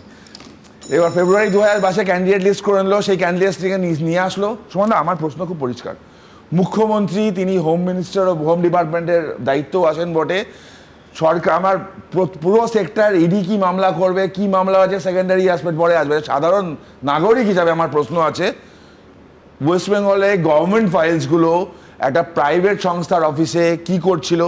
বড় প্রশ্ন তোমার দর্শকদের জন্য রেখে যাব আমি, যে পশ্চিমবঙ্গটা কি সরকার চালায়, মন্ত্রীরা চালায়, না আইপ্যাকের মতো সংস্থারা চালায়? আর থার্ড কোশ্চেন, তোমার এই শোতে এসে তুমিও জানলে আমিও জানলাম যে বেচারি দেবাংশুর চাকরিটা গেছে, ওর জায়গায় প্রতীক জৈন এসছে। ধন্যবাদ। অরূপ, যুব কল্যাণ দপ্তরের সরকারি ফাইল, ও যে ছবি দেখাচ্ছে সেটা আইপ্যাকের। প্রথম কথা, আপনি জানেন যে এখন রাজ্যব্যাপী উন্নয়নের পাঁচালীর প্রচার চলছে এবং এই ফাইল যেটা দেখাচ্ছেন সেগুলো অল আর পাবলিক ডোমেন অ্যাভেলেবল ফাইল। এগুলো আপনি যুব কল্যাণ দপ্তরের যা কর্মসূচি, অর্থাৎ যুবশ্রী প্রকল্প থেকে শুরু করে যা প্রকল্পগুলো রয়েছে সেগুলো পাবলিক ডোমেনে অ্যাভেলেবেল। সেইটা তাতে বেনিফিশিয়ারি কতজন? আমাদের তো পরিষ্কার, আমরা তো বলছি, আমরা তো হোয়াইট পেপার নিয়ে গেছি। বিজেপি বলুক না 11 বছরে 2 কোটি বেকারের বছরে চাকরি দেবে বলে কজনকে দিয়েছে, আমরা তো বলছি কজন কন্যাশ্রী পেয়েছে, কজন রূপশ্রী পেয়েছে, কজন ছাত্রছাত্রী পেয়েছে, আমরা তো বলছি কোন ক্লাব কে ফিনান্সিয়াল অ্যাসিস্ট্যান্স পেয়েছে, আর বাদ বাকি সরকারি যে ডকুমেন্টাল ফাইল গেছে সেগুলো সবার কাছে অ্যাভেলেবেল। আচ্ছা, পাবলিক ডোমেনে অ্যাভেলেবেল তো, পাবলিক ডোমেনে যখন অ্যাভেলেবল তাহলে এক কপি ইডির কাছেও থাকতো, তাহলে চুরি করার দরকারটা কি ছিল? যাচ্ছে কেন নীতি কি যেতে করবে? ইডি ঠিক যেই কারণে কেরালা বিরিয়ানি যেই কারণে কেরালায় তো কোনো বিরিয়ানি প্যাকেট পাওয়া যায়নি, কোথাও আমরা দেখিনি তো কোনো মিডিয়াতে। এটা আমাদের পার্টি আইটি সেল বা আমাদের অনুমোদিত সংস্থা। উনি তো এলএলবি আইনজীবী দাবি করেন, তো উনি আইনটা বের করে দেখান না যে যদি পার্টির অনুমোদিত হয় বা পার্টিরই অফিস হয় তাহলে সেখানে ইডি রেড করতে পারবে না, এটা কোন আইনে বলা আছে? একটা কথা বলো আমি শুধু, আচ্ছা তৃণমূল কংগ্রেসের যে প্রার্থী তালিকা সেটা কি নিষিদ্ধ তালিকা? মানে প্রার্থী তালিকা এই প্রার্থী হবে, লোকে তো দেয়ালে দেয়ালে লিখে তার প্রচার চাই। দ্বিতীয় কথা বলি, বুঝতে হবে আমাদেরকে প্রার্থী ঘোষণা হওয়ার আগে যে তৃণমূল আর বিজেপি একবার ট্যালি না করে নেয়, তাহলে একই লোকের নাম দু জায়গাতে যেতে পারে, সেইটা একটা ব্যাপার আছে না? এটা যে কোন রাজনৈতিক দলের প্রার্থী কখন হবে সেটা প্রত্যেকটা রাজনৈতিক দলই একটা সাসপেন্স রাখে এবং সর্বোপরি যে কোনো রাজনৈতিক দলই, আমি বলছি সুমনদা, মমতা বন্দ্যোপাধ্যায়, প্রথম কথা হচ্ছে এই যে আপনারা বলছিলেন যে আমাদের এটা দলেরই অফিস, এটাও যেটা বলছিলেন না, আমি একটা কথা বলি, আইপ্যাক যেহেতু বর্তমানে গত 6 বছর যাবত তৃণমূল কংগ্রেসের সঙ্গে কাজ করছে, তাহলে বাংলায় আইপ্যাকের যদি কোনো ইউনিট থাকে সেটা তৃণমূল কংগ্রেসের হেল্প ইউনিট, ফলোটা আমাদেরই সংস্থা। যেমন আজকে ভাই আমারটা আমি বলি, ব্যাকগ্রাউন্ড মিউজিক কম দিলে আমি বলছি সুমন দা, যেমন ধরুন আজকে যদি আমরা তুমি হবে আমি বলছি সুমন দা দলের জানতে চাইছো, আমি আইটি হেড।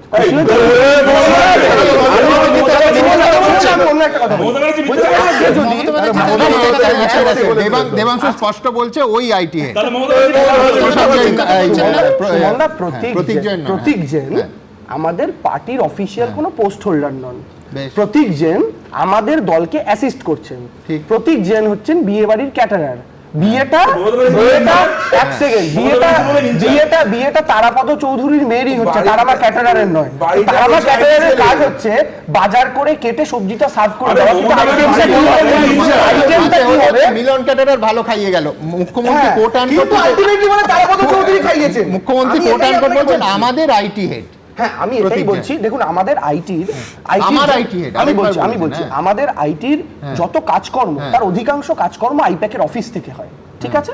এবার সেই এই যে কাজকর্মগুলো হয় সেগুলোর ক্ষেত্রে ধরুন পলিটিক্যাল ডেজিগনেশন, আমি বলছি ও করছে প্রফেশনালি টাকার বিনিময়, তুমি করছো আদর্শগত জায়গা থেকে। রাজনৈতিক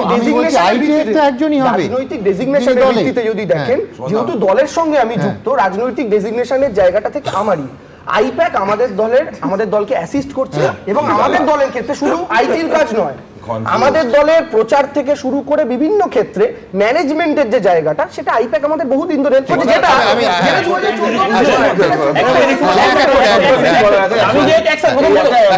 তোমাদের এই ক্যান্ডিডেট নাম নিয়ে তৃণমূল বড্ড চাপে। ক্যান্ডিডেট নামের জন্য না, ক্যান্ডিডেট নাম বাই চান্স বেরিয়ে যায়, যার নাম বেরোবে সে কালকে তাকে দেবাংশ কি বললো কিছু বুঝলে?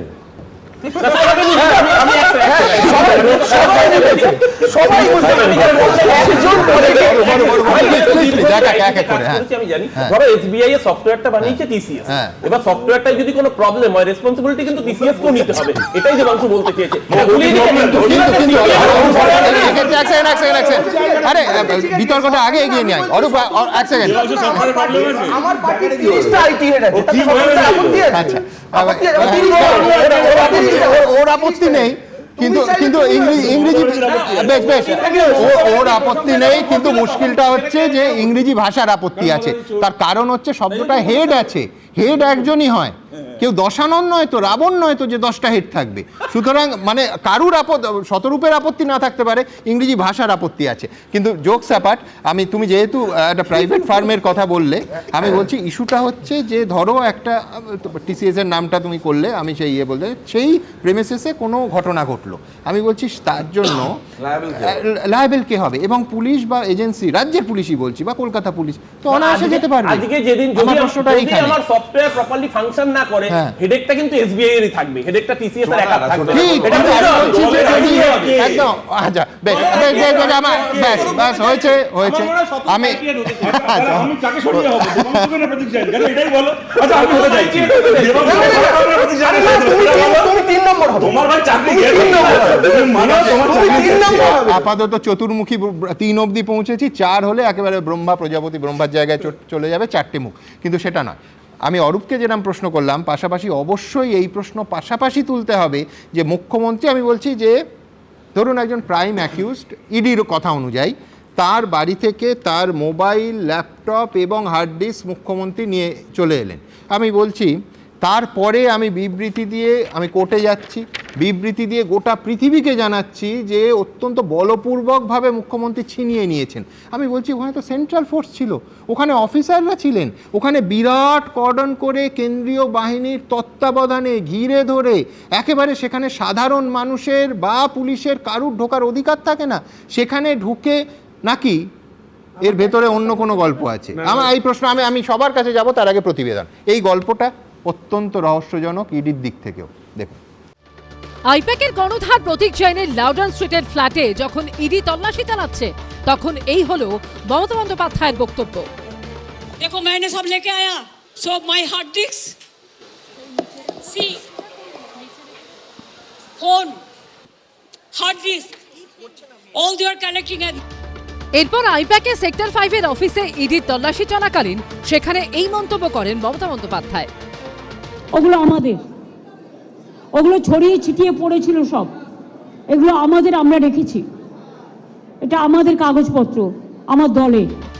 এই পরিস্থিতিতে কংগ্রেস সিপিএম প্রশ্ন তুলছে, এটা কি করে সম্ভব? কেন্দ্রীয় এজেন্সি ইডি যখন তল্লাশি চালাচ্ছে তখন মমতা বন্দ্যোপাধ্যায় সেখানে ঢুকলেন কি করে? নথি বাইরে বের করা হলো কি করে?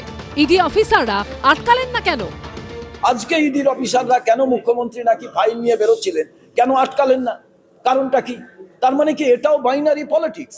যখন তদন্তে গেছে তখন সেখানে তো তাদের বাইরের বাহিনী আছে, সেটা তো অন্য কেউ অ্যালাউড না। মুখ্যমন্ত্রী গেলেন কি করে? নাকি জেনে বুঝে এই সুযোগ করে দিয়েছেন যে আমরা তদন্তের নামে গিয়ে একটা কিছু ব্যবস্থা করব, উনি আসবেন, কাগজ নিয়ে যাবেন, তারপর আমরা বলবো আমাদের কিছু করার নেই। ইডির ভূমিকা নিয়ে প্রশ্ন তুলছেন প্রাক্তন police কর্তারাও। To snatch away the files and incriminating articles like hard disk, laptop, সেগুলো উনি নিয়ে চলে গেছেন। এক্ষুনি লোকাল থানাতে এফআইআর করা উচিত। করে উনি কোর্টে গেছেন, ঠিক আছে, কিন্তু ওনাকে এটা এস্টাবলিশ করতে হবে, মুখের কথা বললে তো হবে না। এবং যা যা হয়েছে সেই ঘটনাতে ইমিডিয়েটলি একটা এফআইআর করে যেভাবেই হোক দেওয়া উচিত। রাজ্য হোক কিংবা কেন্দ্র, কোনো এজেন্সির তল্লাশি চলাকালীন কি কোনো ব্যক্তির, সে তিনি সাধারণ মানুষ হন কিংবা সর্বোচ্চ আসনে বসে থাকা কোনো ব্যক্তি, কারো পক্ষে বাধা দেওয়া কিংবা ভিতরে ঢোকা সম্ভব? এজেন্সি কেন তাকে আটকাবে না? এজেন্সির পক্ষেও কি সেটা ভুল কাজ নয়? এই চর্চা এখন জোরালো। আশাবুল হোসেন, রাজা চট্টোপাধ্যায় ও রঞ্জিত হালদারের রিপোর্ট, এবিপি আনন্দ। দেখুন, পরের বক্তার কাছে যাওয়ার আগে এই মুহূর্তের অত্যন্ত বড় একটা খবরে আসবো। তার কারণ আগামীকাল আইনের কোর্টে বল, কলকাতা হাইকোর্টে মামলা কিভাবে লিস্টেড হলো, এই মুহূর্তে সেই মামলার লিস্ট বেরিয়েছে। শামীম, কি খবর রয়েছে তোমার কাছে? আগামীকাল দেখছি তৃণমূল কংগ্রেসের একটা মামলা লিস্টেড হয়েছে, কিন্তু আমি অন্ততপক্ষে লিস্টে দেখতে পাচ্ছি না ইডি কোনো মামলা করেছে বলে। আচ্ছা, ইডি মাইট বি সে করতে পারে, এখন আগামীকাল করতে পারে, কিন্তু এখনো পর্যন্ত লিস্টে ইডি আজকেই আদালতে গেছি মেনশন করতে পারে, কিন্তু আনটিল অ্যান্ড আনলেস একটা পিটিশন ফাইল হচ্ছে তারপর সেই পিটিশন লিস্টেড হয়। তৃণমূল কংগ্রেসের পিটিশন লিস্টেড হয়েছে, দেখলাম যে আইটেম নাম্বার 10 আগামীকাল, অথচ আমি এখন মাননীয় বিচারপতি সুব্রা ঘোষের আদালতে, কিন্তু তৃণমূল কংগ্রেসের পিটিশন লিস্টেড দেখতে পাচ্ছি, কিন্তু ইডির কোনো পিটিশন আমি অন্ততপক্ষে লিস্টেড দেখতে পাচ্ছি না। ফলে ইডির হয়তো লিভ নিতে পারেন, মানে সেটা বলতে পারেন যে আমরা পরে করব, যে কোনো সময় করব। মামলা ফাইল করার জন্য কোনো কোর্টের আদালতে সাধারণভাবে লিভ প্রয়োজন হয় না। এবার মামলাটা আর্জেন্টলি মুভ করার জন্য, কারণ আমাদের সাধারণভাবে নিয়ম আছে অ্যাপিলেট সাইড রুলসে 48 আওয়ার্স পরে লিস্টিং ডেট দিতে হয়, আর্জেন্টলি মুভ করার জন্য আপনি লিভ নিতে পারেন। তৃণমূল কংগ্রেসের পিটিশন রেডি হয়, কিন্তু ইডির পিটিশন রেডি হয় না। এখান থেকে বোঝা যাচ্ছে যে ইডির কর্মকাণ্ড আসলে কি।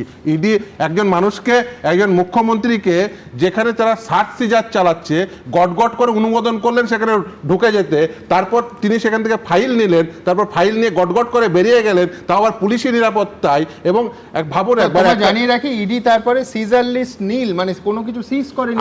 আর একটা গুরুত্বপূর্ণ সেকশন নজরুল সাহেব বলার সময় অনেক গুরুত্বপূর্ণ সেকশনের কথা বলছিলেন। আমি একটা বর্তমানের যে আইন, নতুন যে ক্রিমিনাল ল, সেখানে একটা গুরুত্বপূর্ণ সেকশনের কথা বলে আমি সেকশনে উল্লেখ না করেই, যে যখন কোনো সার্চ সিজার চলবে, এই যে একটা এসওপি আছে হোম মিনিস্ট্রি, এবং এই ক্রিমিনাল লতে নির্দিষ্ট সেকশনও রয়েছে, সেকশন 105, সেখানে বলা আছে যে যখন সার্চ সিজার চলবে তখন সে ভিডিওগ্রাফ করবে। আচ্ছা, মুখ্যমন্ত্রী যে এই যে ফাইল নিয়ে চলে এলেন, এটা ভিডিওগ্রাফ হয়েছে প্রথম।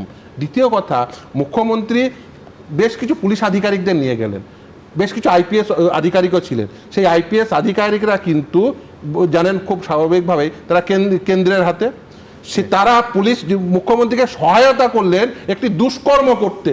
শুধুমাত্র মুখ্যমন্ত্রী দুষ্কর্ম করেছেন তা কিন্তু নয়, এই যারা নিরাপত্তা দিচ্ছেন মুখ্যমন্ত্রীকে, তাদের কাজ এটা নয় একজন মুখ্যমন্ত্রী চুরি করতে যাচ্ছে, সেই চুরির জন্য নিরাপত্তা প্রদান করলো কার্যত যে তাদের হাতে কোনো সেই তথ্য প্রমাণ নেই যেটা নিয়ে তারা মামলাটা করতে পারে। ওখানে এখানেই প্রমাণ হচ্ছে যে পলিটিক্যাল ভেন্ডেটার কথা প্রথম দিন থেকে আমরা বলছি, এটা শুধুমাত্র রাজনৈতিক। আমি পরবর্তী বক্তার কাছে তো যেতেও হবে, আমি আসছি নজরুলদা, কিন্তু তার আগে বলবো আবার সেই শীর্ষেন্দু মুখোপাধ্যায়ের কথা বলতে হয়, গন্ধটা খুব সন্দেহজনক। দেখুন, পশ্চিমবঙ্গের মানুষ মোটামুটি 12 বছর, অর্থাৎ প্রায় 1 যুগ ধরে একটা ন্যারেটিভ শুনে আসছে। সেই চেনা গল্পটা কি, যে কোর্টের নির্দেশে তদন্ত করছে কেন্দ্রীয় এজেন্সি, আর সমস্ত তথ্য প্রমাণ নাকি লোপাট করে দিচ্ছে রাজ্য। এতদিন ছিল রাজ্যের পুলিশ, আজ শুনছি রাজ্যের মুখ্যমন্ত্রী। এই দেখুন, বছরের পর বছর, এক যুগ ধরে কোনো তদন্তের ফাইনাল চার্জশিট হবে না, সমস্ত অভিযুক্তরা পরপর জামিন পেয়ে যাবে, আর মানুষকে শুনতে হবে কোট আন কোট যে রাজ্য তথ্য লোপাট করেছে বলে কেন্দ্রীয় এজেন্সি তদন্ত এগোতে পারছে না। এক অদ্ভুত খেলা। আজ মোহাম্মদ সেলিম বলেছেন যে এই আজকের যেটা হচ্ছে সেটা নাকি দুর্বল চিত্রনাট্য, অর্থাৎ বামেরা এখানে সেটিংয়ের তত্ত্বই দেখছেন। আবার মুখ্যমন্ত্রী আজকে এই যাবতীয় ঘটনাবলীর মধ্যে দাঁড়িয়ে কিন্তু বিজেপি বিরোধী সব দলকে পাশে চেয়েছেন। কি বলেছেন মমতা বন্দ্যোপাধ্যায় আজকে দেখাবো। And I do not know why BJP, Congress and leftists are working together here. They should remember that if the enemy comes, everybody is to work together for their own interest. But they think that enemy is our friend. We don't believe this ideology. We believe that BJP is a dangerous party. দেখুন, জাতীয় স্তর থেকে যদি প্রতিক্রিয়া হয়, একদম সরাসরি মমতা বন্দ্যোপাধ্যায়ের পাশে দাঁড়িয়েছেন অখিলেশ যাদব এবং অভিষেক মনু সিংভি, তিনিও সোশ্যাল মিডিয়ায় তার সমর্থন প্রকাশ করেছেন। কিন্তু এই নিয়ে শতরূপ ঘোষ কি বলছেন? দেখুন, মমতা বন্দ্যোপাধ্যায় চোরেদের রানী, উনি চুরিতে সাহায্য করেছেন, চুরির টাকায় মুখ্যমন্ত্রী হয়েছেন, চোরেদের দয়ায় মুখ্যমন্ত্রী হয়ে বসে আছেন, চোরেদেরকে আড়াল করেছেন, আমার বলার কিছু নেই সেখানে। আর এই যে কয়লার যে মামলা শোনা যাচ্ছে, এখানে তো ওনার সরাসরি ওনার ভাইপো এবং ভাইপোর পরিবার এতে অভিযুক্ত। ওনার ভাইপো, তার স্ত্রী, তার শালীর ব্যাঙ্ক অ্যাকাউন্টে টাকা জমা পড়েছে, ইতিমধ্যে চার্জশিটে প্রেজেন্টেড হয়ে গেছে। এর আগে ওনার ভাইপোর নিয়োগ করা বিনয় মিশ্র টাকা চুরি করে এখন ভানুতুয়া বলে কোনো দ্বীপে চলে গেছে। এগুলো আমাদের কাছে নতুন তথ্য না, কিন্তু আমাদের প্রশ্নের জায়গাটা এখানে একদম টেকনিক্যাল কতগুলো লোক যারা কিনা নিজেদেরকে রাজনীতিবিদ নয়, সরকারি কর্মচারী হিসেবে পরিচয় দিয়ে বছরের পর বছর আমাদের টাকায় মাইনে পাচ্ছেন, তাদেরকে নিয়ে। মমতা বন্দ্যোপাধ্যায় একটা যাই হোক, একটা বিষয়ে কোনো রাগঢাক করেননি। উনি পরিষ্কার বলেছেন যে আজকে তৃণমূল কংগ্রেসের ওখানে হচ্ছে দলের প্রার্থী তালিকা থাকতে পারে, ইত্যাদি থাকতে পারে, সেগুলো কিনা ইডি বাজেয়াপ্ত করার চেষ্টা করছিল। এবার হতে পারে, আমরা জানি তৃণমূল কংগ্রেসের আউটসোর্স পার্টি, এদের এমন একটা অদ্ভুত দল, এদের দলের কোনো ডকুমেন্ট দলের নেতাদের বাড়িতে থাকে না। যেমন পার্থ চ্যাটার্জি থেকে শুরু করে সুদীপ ব্যানার্জি, দলের বড় বড় নেতা, তাদের বাড়িতে যখন ইডি সিবিআই যায়, মুখ্যমন্ত্রীর চিন্তা হয় না। এদের দলের যাবতীয় গোপন ডকুমেন্ট থাকে হয় রাজীব কুমারের বাড়িতে, নয় প্রতীক জৈনের বাড়িতে। একেবারে একটা মানে ভাড়ায় খাটানো পার্টি একখানা। তাও বুঝলাম, ঠিক আছে, ওদের ছাগল ওটা ডাকায় কাটবে না, আগায় কাটবে, মুড়ায় কাটবে, ওদের ব্যাপার, ও যেখানে পারবে রাখবে। সুতরাং তৃণমূল কংগ্রেসের দলীয় কাগজপত্র বাজেয়াপ্ত করতে গেছিল ইডি। তৃণমূল নেত্রী মমতা বন্দ্যোপাধ্যায় সেখানে গেছিলেন, এবং কোন গাড়িতে গেছিলেন এবিপিতেই সেই গাড়ির আমরা নাম্বার প্লেট দেখলাম, এবং তারপর সে সামনে আসলো গাড়িটার। এখন তো গাড়ির নাম্বার দিলেই পাওয়া যায় গাড়ির ডিটেলস। WB06Y5555 নামের একটি গাড়ি, যা কিনা অল ইন্ডিয়া তৃণমূল কংগ্রেসের নামে হচ্ছে কসবা আরটিওতে রেজিস্টার্ড গত 2 বছর ধরে। তৃণমূলের গাড়িতে করে তৃণমূল নেত্রী গেছেন তৃণমূলের ফাইল ইডির কাছ থেকে কেড়ে আনতে। তাহলে রাজীব কুমার, নন্দিনী চক্রবর্তী, মনোজ পান্তের মতো সরকারি কর্মচারীরা, IAS IPSরা এই কাজটায় কী করছিল? তারা কেন তৃণমূল কংগ্রেসের এই তৃণমূল বাঁচাও অভিযানে সামিল হয়েছিল? এটা কি তাদের, আমি ধরে নিচ্ছি যে তৃণমূলের বিরুদ্ধে একটা ভয়ঙ্কর রাজনৈতিক চক্রান্ত ঘটছিল। তো সেখানে IAS IPS অফিসাররা তৃণমূলের হয়ে এই ভাড়াটা খাটতে কেন গেলেন? এক। দ্বিতীয় কথা, যেটা অরূপদা এখানে বলেছেন যে ইডি আসলে চুরি করছে পশ্চিমবাংলাতে, ঠিক কথা। পশ্চিমবাংলায় তৃণমূল থাকতে, তৃণমূলের এতগুলো নেতা থাকতে অন্য কেউ চুরি করবেই বা কেন?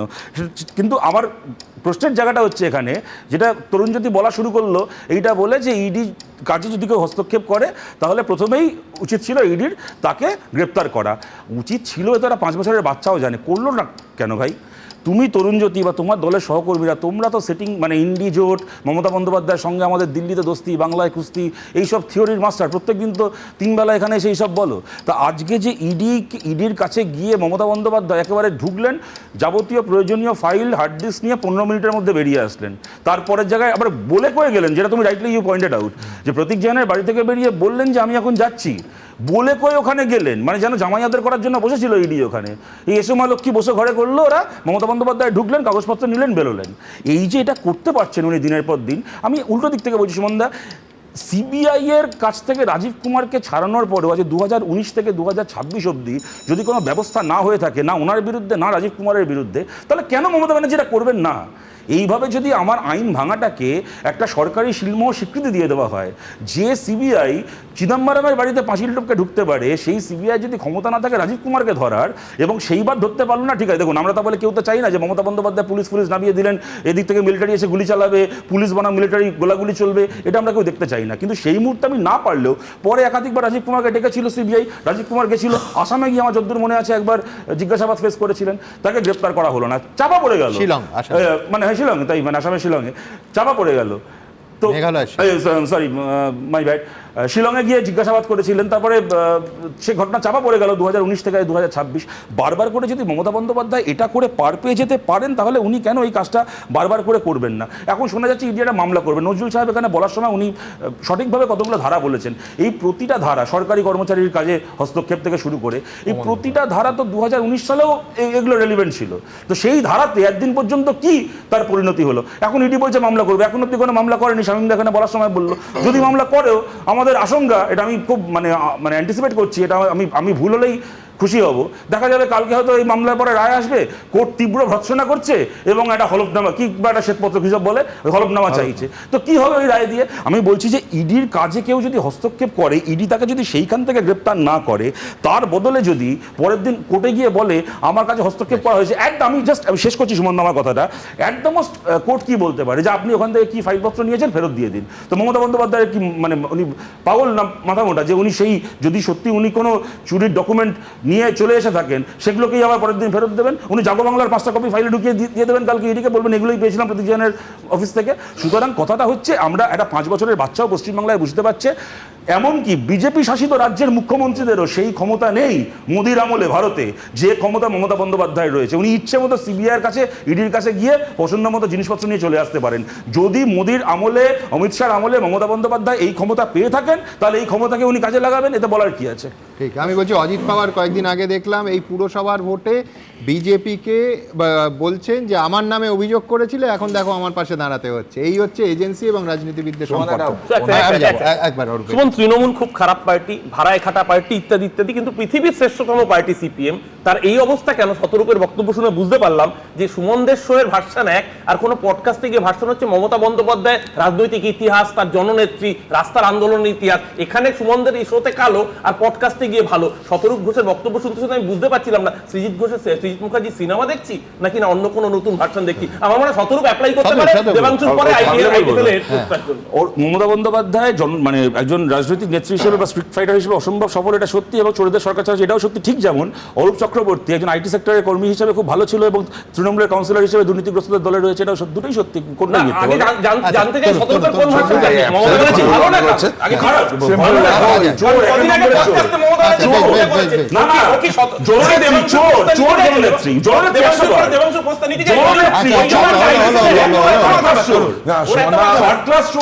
আমি আগে বললাম, আবার সেম কথা বলছি, মমতা বন্দ্যোপাধ্যায় তার দলের মন্ত্রীরা যখন অ্যারেস্ট হয় পাশে থাকেন না, এখানে গেলেন কারণ এখানে এক কয়লা চোর, এক গরু চোরের নাম আসতে পারে। এক কয়লা চোর, এক গরু চোরকে প্রোটেক্ট করার জন্য মমতা বন্দ্যোপাধ্যায়, মুখ্যমন্ত্রী মমতা বন্দ্যোপাধ্যায় না, তৃণমূল নেত্রী মমতা বন্দ্যোপাধ্যায় একটা প্রাইভেট কোম্পানির অফিসে গেলেন, সেখান থেকে সরকারি ফাইল নিয়ে আসলেন, আরও কি ফাইল আনলেন আমরা জানি না, হার্ড ডিস্কগুলো নিয়ে আসলেন। সুতরাং এগুলো দেখা যায় সুমন। আর হাইকোর্টে মামলা কে করেছে? হাইকোর্টে মামলা তো প্রতীক জৈন করেনি, মামলা করেছে all India Trinamool Congress. All India Trinamool Congress করেছে, প্রতীক জৈন আছে রেসপন্ডেন্ট মামলায়, প্রতীক জৈন আছে রেসপন্ডেন্ট। আনন্দবাজারে দেখলাম পোর্টালে তোমাদের খবর করেছে জেপি নাড্ডার এখন যেখানে বৈঠক চলছে সেখানে মমতা বন্দ্যোপাধ্যায় নিজের সিকিউরিটি ফোর্সের একজন IPS officer, IPS Sumit Kumar, Mamata Bandyopadhyay নিজের সিকিউরিটি, যে তাকে হঠাৎ রহস্যজনকভাবে জেপি নাড্ডার ওই ভেন্যুতে দেখা গেছে, তাকে আইপিএস অফিসার, এক সেকেন্ড, কোনো হাবিলদার, হোমগার্ড বা কোনো সিভিক ভলান্টিয়ার নয়, তাকে জিজ্ঞেস করার সময় বললো একজনকে খুঁজতে এসেছিলাম। যে কোনো কারণে হোক মমতা বন্দ্যোপাধ্যায়ের একেবারে সিকিউরিটির দায়িত্বে থাকা আইপিএস অফিসার জেপি নাড্ডার মিটিংয়ে পৌঁছে গেছিলেন। এবং একটা কথা বলি, না না কিছু কি আমি জানি না, আমি কি একটা কথা বলছি ভাই, বলেনি এক সেকেন্ড। দ্বিতীয় কথা হচ্ছে এখানে অরূপদা বলার সময় কিছু ওই কয়লা মাফিয়াদের সঙ্গে যোগাযোগ ইত্যাদি বললো। 2024-এর 24শে এপ্রিল লোকসভা ভোটের প্রচারে মমতা বন্দ্যোপাধ্যায় দুর্গাপুরে গেছিলেন। WB40AV4222 নম্বরের গাড়ি, যে গাড়ির মালিক হচ্ছে রাহুল নায়ক, বাবা পিন্টু নায়ক, দুর্গাপুর আসানসোল বেল্টের কুখ্যাত কয়লা মাফিয়া। তার গাড়িতে করে মমতা বন্দ্যোপাধ্যায় দুর্গাপুর আউসগ্রামে সভা করেন, যেখানে কিনা মমতা বন্দ্যোপাধ্যায়ের দলের গাড়ি, একেবারে আমি তার নাম্বার বলছি, প্রতিবেদন বেরিয়েছিল 2009 চেক দিচ্ছিলেন কয়লা মাফিয়া কালে সিং, সেই চেক দিয়েছিল আমি এবার আজকে বিষয় ফিরিয়ে তারা বড় বড় ডায়লগ দেন, জ্ঞানের বাণী শোনাবে। সিপিএম ধোয়া তুলসী পাতা হয়ে গেছে 34 বছর পর। WB02AX0055 নম্বরের মমতা বন্দ্যোপাধ্যায় নিজের দলের গাড়ি ওনার সঙ্গে ছিল, নিজের দলের গাড়িতে না উঠে কয়লা মাফিয়া পিন্টু নায়ক, রাহুল নায়কের গাড়িতে করে স্বয়ং মমতা বন্দ্যোপাধ্যায় সভা করেছিলেন। তোমাকে একটা জিনিস মনে করাই, বাবুল সুপ্রিয় তখন বিজেপিতে রয়েছে, কেন্দ্রীয় মন্ত্রী। মমতা বন্দ্যোপাধ্যায় বাবুল সুপ্রিয়র বিরুদ্ধে প্রচারে গিয়ে বলেছিলেন 2021-এর বিধানসভা ভোটের আগে যে এখানে বিজেপির কোন মন্ত্রী যখন এখানে আসানসোলে আসে কোন কোন কয়লা মাফিয়ার টাকায় কোন কোন হোটেলে থাকে আমি জানি। সেই বাবুল সুপ্রিয়কে আঙুল থেকে আমাদের ভোটের কালি উঠতে পারলো না, বিধানসভা ভোটের পরে নিজের দলে এনে নিজের দলের এমপি বানালেন। এনার কাছ থেকে আমাদের কয়লা মাফিয়া চিনতে হবে। আমি একটা কথা বলি, প্রথম কথা, গাড়ি নিয়ে বিতর্ক চলছে, শতরূপদা সেখানে আছে, এটা খুবই ভালো একটা ডিবেট চলছে, আমার অসুবিধা নেই। আমি বলছি সেটা হচ্ছে যে এই যে গোটা আলোচনাটা চলছে না, একটা কথা শতরূপদা ঠিক পয়েন্ট আউট করেছে রাজীব কুমারের ব্যাপারটা নিয়ে। আচ্ছা 2019-এ if I am not wrong Lok Sabha ইলেকশনের আগেই ঘটনাটা ঘটছিল। রাজীব কুমারকে নিয়ে যখন মমতা বন্দ্যোপাধ্যায় গেছিলেন ওখানে, এবং রাজীব কুমারকে নিয়ে আমাদের স্ট্যান্ড পয়েন্ট সে সময় কি ছিল, আমরা বলেছিলাম যে রাজ্যের যে গোটা অ্যাডমিনিস্ট্রেটিভ বডি তাদের মনোবল তাদের শিরদাঁড়া হেলিয়ে দেওয়ার জন্য বা তাদের শিরদাঁড়ায় কম্পন ধরানোর জন্য এটা একটা আক্রমণ। মমতা বন্দ্যোপাধ্যায় সেদিনকে যাওয়ার পর একটা কথা হই হই করে সবাই বলেছিল কিছু লোকাতে চাইছেন, কিছু লোকাতে চাইছেন। আজকে কিন্তু আমরা 6 বছর অতিক্রান্ত হয়ে গেছে। তাহলে সুমনদা একটা স্ট্যান্ডে আমাদের আসতে হবে। যখন সিপিএম এর সঙ্গে আমাদের আলোচনা হয়, আমরা যখন সিপিএম এর বিরুদ্ধে কোনো অ্যালিগেশন আনি, তখন শতরূপদারা উল্টো দিক থেকে বলে এত কমিশন হলো, এত এই হলো, কি পাওয়া গেল।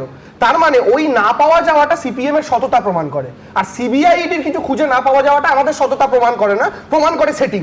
ওটা এই সিপিএম থেকে আমি এসেছি। দেবাংশু যে কথাটা বললো সত্যি কথা, আমি বলছি কথাটা এক কথায় উড়িয়ে দেওয়ার মতো নয়, কারণ ওর জায়গা থেকে ওটা বলতেই পারে।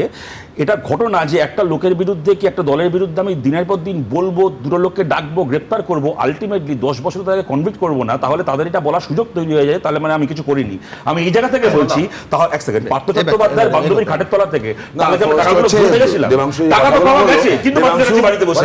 হাফ বেক ট্রুথ বললো। সুপ্রিম কোর্টে যে মামলাটা হলো, যেখানে রাজীব কুমারের প্রোটেকশন পেলেন, সেখানে পরিষ্কার বলা হলো যে কাগজগুলো তুমি রিকভার করেছিলে, তোমার সিজার লিস্টে যেগুলো ছিল, that including that red diary, যেটা আফরিন আরাকে যেটা দেওয়া হয়েছিল, সেটাকে ফেরত দাও। রাজপন্দ যায়নি। সুপ্রিম কোর্টের প্রোটেকশন, সুপ্রিম কোর্টের প্রোটেকশন ছিল,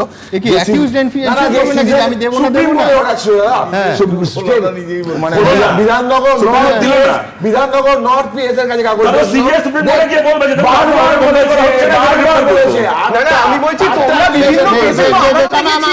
বেশ অনেক অনেক আমি বলছি, দেখুন দেবাংশু এবং অরূপ এই দাবি করতে পারে কেন জানেন? তার কারণ হচ্ছে টাইমিং। এই যে আজকে এত হইচই হচ্ছে, রাজ্য কাঁপানো ঘটনা ঘটে গেল, কোন মামলার পরিপ্রেক্ষিতে? আপনাদের যদি টাইম লাইনটা সামনে রাখি আপনারা চমকে উঠবেন। এই মামলার এফআইআর হয়েছে 2020 সালের 27শে নভেম্বর। প্রথম সিবিআই কেসটা নিয়ে এফআইআর দায়ের করেছে। অভিষেক বন্দ্যোপাধ্যায়কে এই মামলায় একাধিকবার ডাকা হয়েছে। শেষ কবে ডাকা হয়েছে? 2022 সালের 2রা সেপ্টেম্বর। এবার 26-এর ভোটের মুখে যদি আবার তারা ঘুম থেকে ওঠে, তাহলে এই প্রশ্ন তো অত্যন্ত সঙ্গতভাবে দেবাংশু এবং অরূপ তুলতে পারে যে পুরোটা রাজনৈতিকভাবে মোটিভেটেড।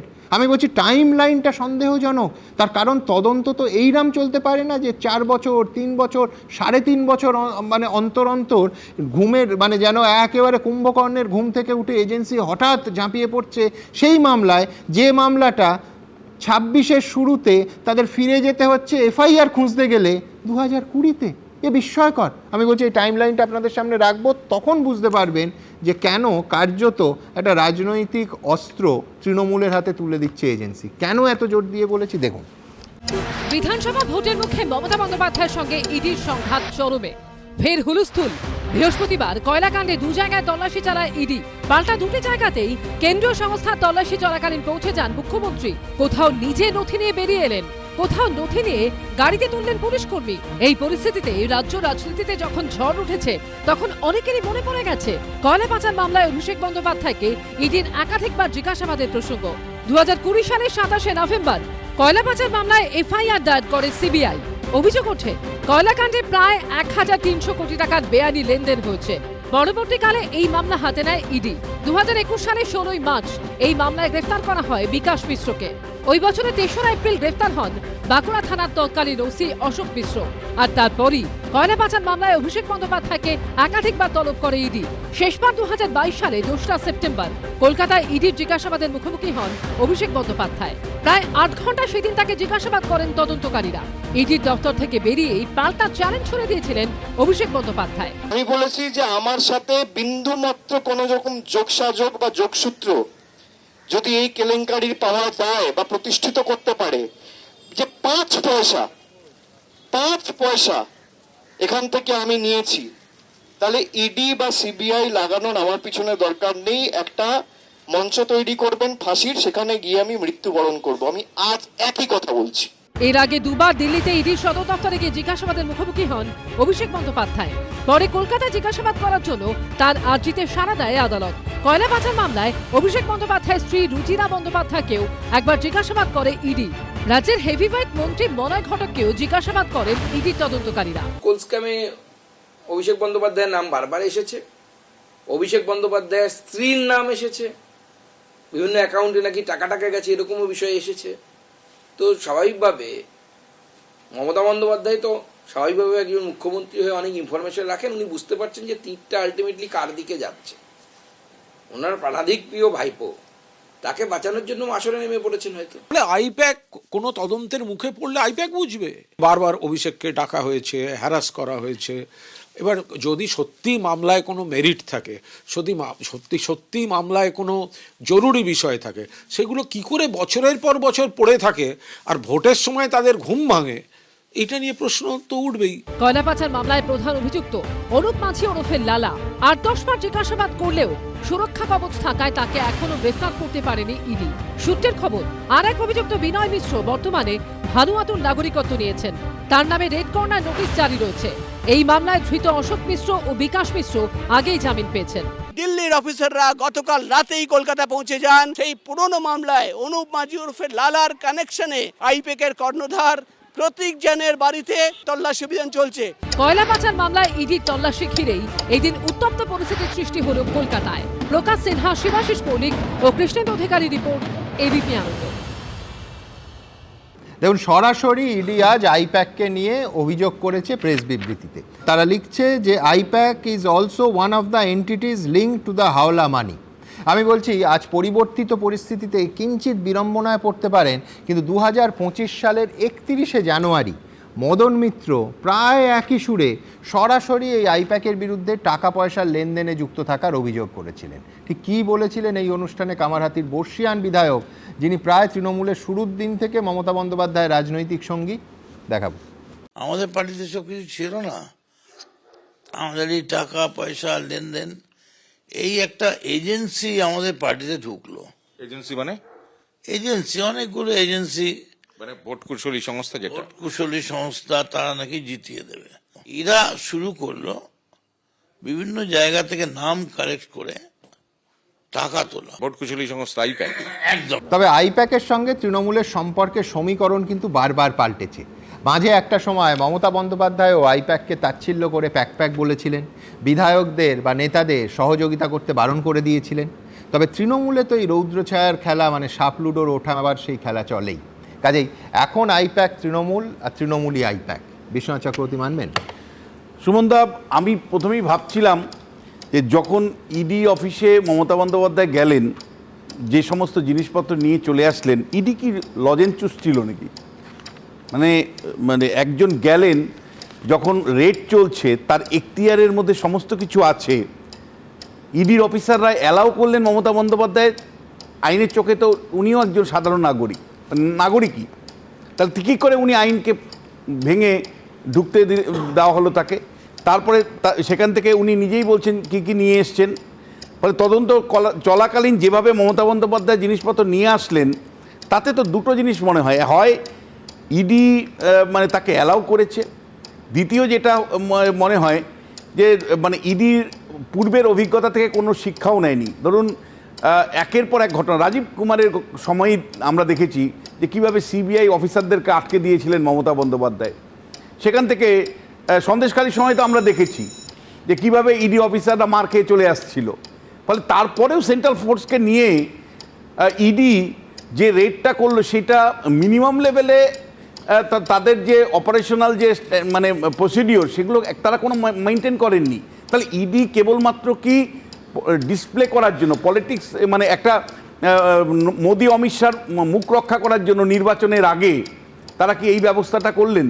অর্থাৎ মানুষকে বোঝানোর চেষ্টা করলেন যে দেখো ভাই, আমরা তৃণমূলের বিরুদ্ধে কত লড়াই করছি, আসলে এটা ডিসপ্লে হলো না তো। এটা মানে মানে শো করা হলো না তো কেবলমাত্র, না হলে এখন পর্যন্ত মমতা বন্দ্যোপাধ্যায়ের দল তৃণমূল কংগ্রেস মামলা করেছে এই ঘটনাকে কেন্দ্র করে, ইডি এখনও তার মামলা এখনও নথিভুক্ত হলো না কলকাতা হাইকোর্টে আগামীকালের জন্য। দেখুন সুমনা, আমার যেটা মনে হয় যে নজরুলদা প্রথম থেকে বলছিলেন যে মমতা বন্দ্যোপাধ্যায় কর্মরত একজন ইডির কে বাধা দিয়েছে, নানা সেকশনে তার বিরুদ্ধে মামলা হতে পারে, চুরির মামলা হতে পারে, ডাকাতির মামলা হতে পারে, ষড়যন্ত্রের মামলা হতে পারে, প্রতারণার মামলা হতে পারে মমতা বন্দ্যোপাধ্যায়ের বিরুদ্ধে। মমতা বন্দ্যোপাধ্যায় কি জানেন না যে তার বিরুদ্ধে মামলা হতে পারে? তিনি তো একজন আইনজ্ঞ, তিনি সুপ্রিম কোর্টে দরবার করতে যাবেন আইনের, তিনি কি জানতেন না? জানার পরে উনি গেছেন, তার কারণ উনি নিশ্চয়ই প্রোটেকশনটা নিশ্চিত ছিলেন যে ইডি আমাকে কিছু করবে না, বা ইডির সাথে আমার একটা সম্পর্ক আছে, সেই জন্যই আমি এই কাজটা করতে পারি। ফলে মমতা বন্দ্যোপাধ্যায় আইন জেনেই উনি গেছেন যে আমার বিরুদ্ধে কারো ব্যবস্থা নেওয়ার ক্ষমতা নেই। দেখুন সুমনদা, আমি খুব পরিষ্কার করে বলতে চাই, রাজীব কুমারের সময় মমতা বন্দ্যোপাধ্যায় জিতেছিল এবং সিবিআই হেরেছিল। আজকেও এখন পর্যন্ত মমতা বন্দ্যোপাধ্যায় জয়ী হয়েছেন, ফাইল ছিনিয়ে নিয়ে চলে এসছেন, তিনি মানে মোবাইল ছিনিয়ে নিয়ে চলে আসতে পেরেছেন, আর মানে ইডি তাকিয়ে তাকিয়ে দেখেছে বা সহযোগিতা করেছে। ফলে এক্ষেত্রেও আজকেও মমতা বন্দ্যোপাধ্যায় জয়ী হয়েছেন, ইডি পরাজিত হয়েছে। কিন্তু এর মধ্যে দুটো বিষয় খুব গুরুত্বপূর্ণ বিষয়। একটা হলো আজকে, অন্তত আজকের ঘটনার কনটেক্সটে, যে মেঘের আড়াল থেকে যে আইপ্যাক কাজ করছিল, সেই আইপ্যাককে কিন্তু একদম গর্ত থেকে খুঁড়ে বের করে নিয়ে আসলো মমতা বন্দ্যোপাধ্যায় নিজেই। মানে হয়তো ইডি রেড করেছে, কিন্তু মেঘের আড়াল থেকে না, এখন একদম সামনে নিয়ে চলে আসলো জনগণের সামনে যে ভাই তৃণমূল কংগ্রেস অ্যাকচুয়ালি পরিচালিত হয় আইপ্যাকের মাধ্যমে, যেটা মমতা বন্দ্যোপাধ্যায় নিজেও বললেন। এটা একটা দিক।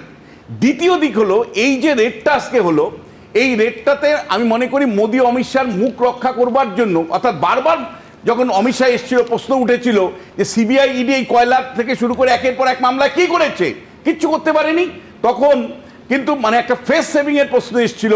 ফলে মোদি অমিত শাহর ফেস সেভিং হিসাবে কিন্তু ইডি আজকে আইপ্যাকের অফিসে ধরবার চেষ্টা করেছে যে মানি টেইলারিং হয়েছে। দেখুন মানে আইপ্যাকের বিরুদ্ধে টাকা তোলা, টাকা নেওয়ার অভিযোগ শুধুমাত্র মদন মিত্র করেছে তা নয়, একের পর এক উত্তরবঙ্গের নেতা, দক্ষিণবঙ্গের নেতা, তৃণমূলের নেতা, কোনো বিরোধী নেতা নয়, তারা অভিযোগ করেছে কিভাবে আইপ্যাক টাকা তোলে। এই অভিযোগটা তাদের তরফ থেকে এসছে, মদন মিত্র একা বলেছে তা নয়। ফলে আইপ্যাকের সাথে সম্পর্ক তৃণমূল কংগ্রেসের কিভাবে আইপ্যাক অপারেটেড হয়, আজকে এটা কিন্তু মানুষের কাছে একদম প্রকাশ্যে চলে আসলো, যে এটা তৃণমূলের পক্ষে কিন্তু অস্বস্তিকর হবে। ওই মেঘের আড়াল থেকে যে আইপ্যাক লড়াই করে, সেই লড়াইয়ের সুযোগটা কিন্তু সে হাতছাড়া হবে। দ্বিতীয় যে বিষয়টা, সেটা হলো যে এসআইআরকে সামনে রেখে আমি মনে করি মমতা বন্দ্যোপাধ্যায় অনেকটা অ্যাডভান্টেজ পজিশনে ছিল।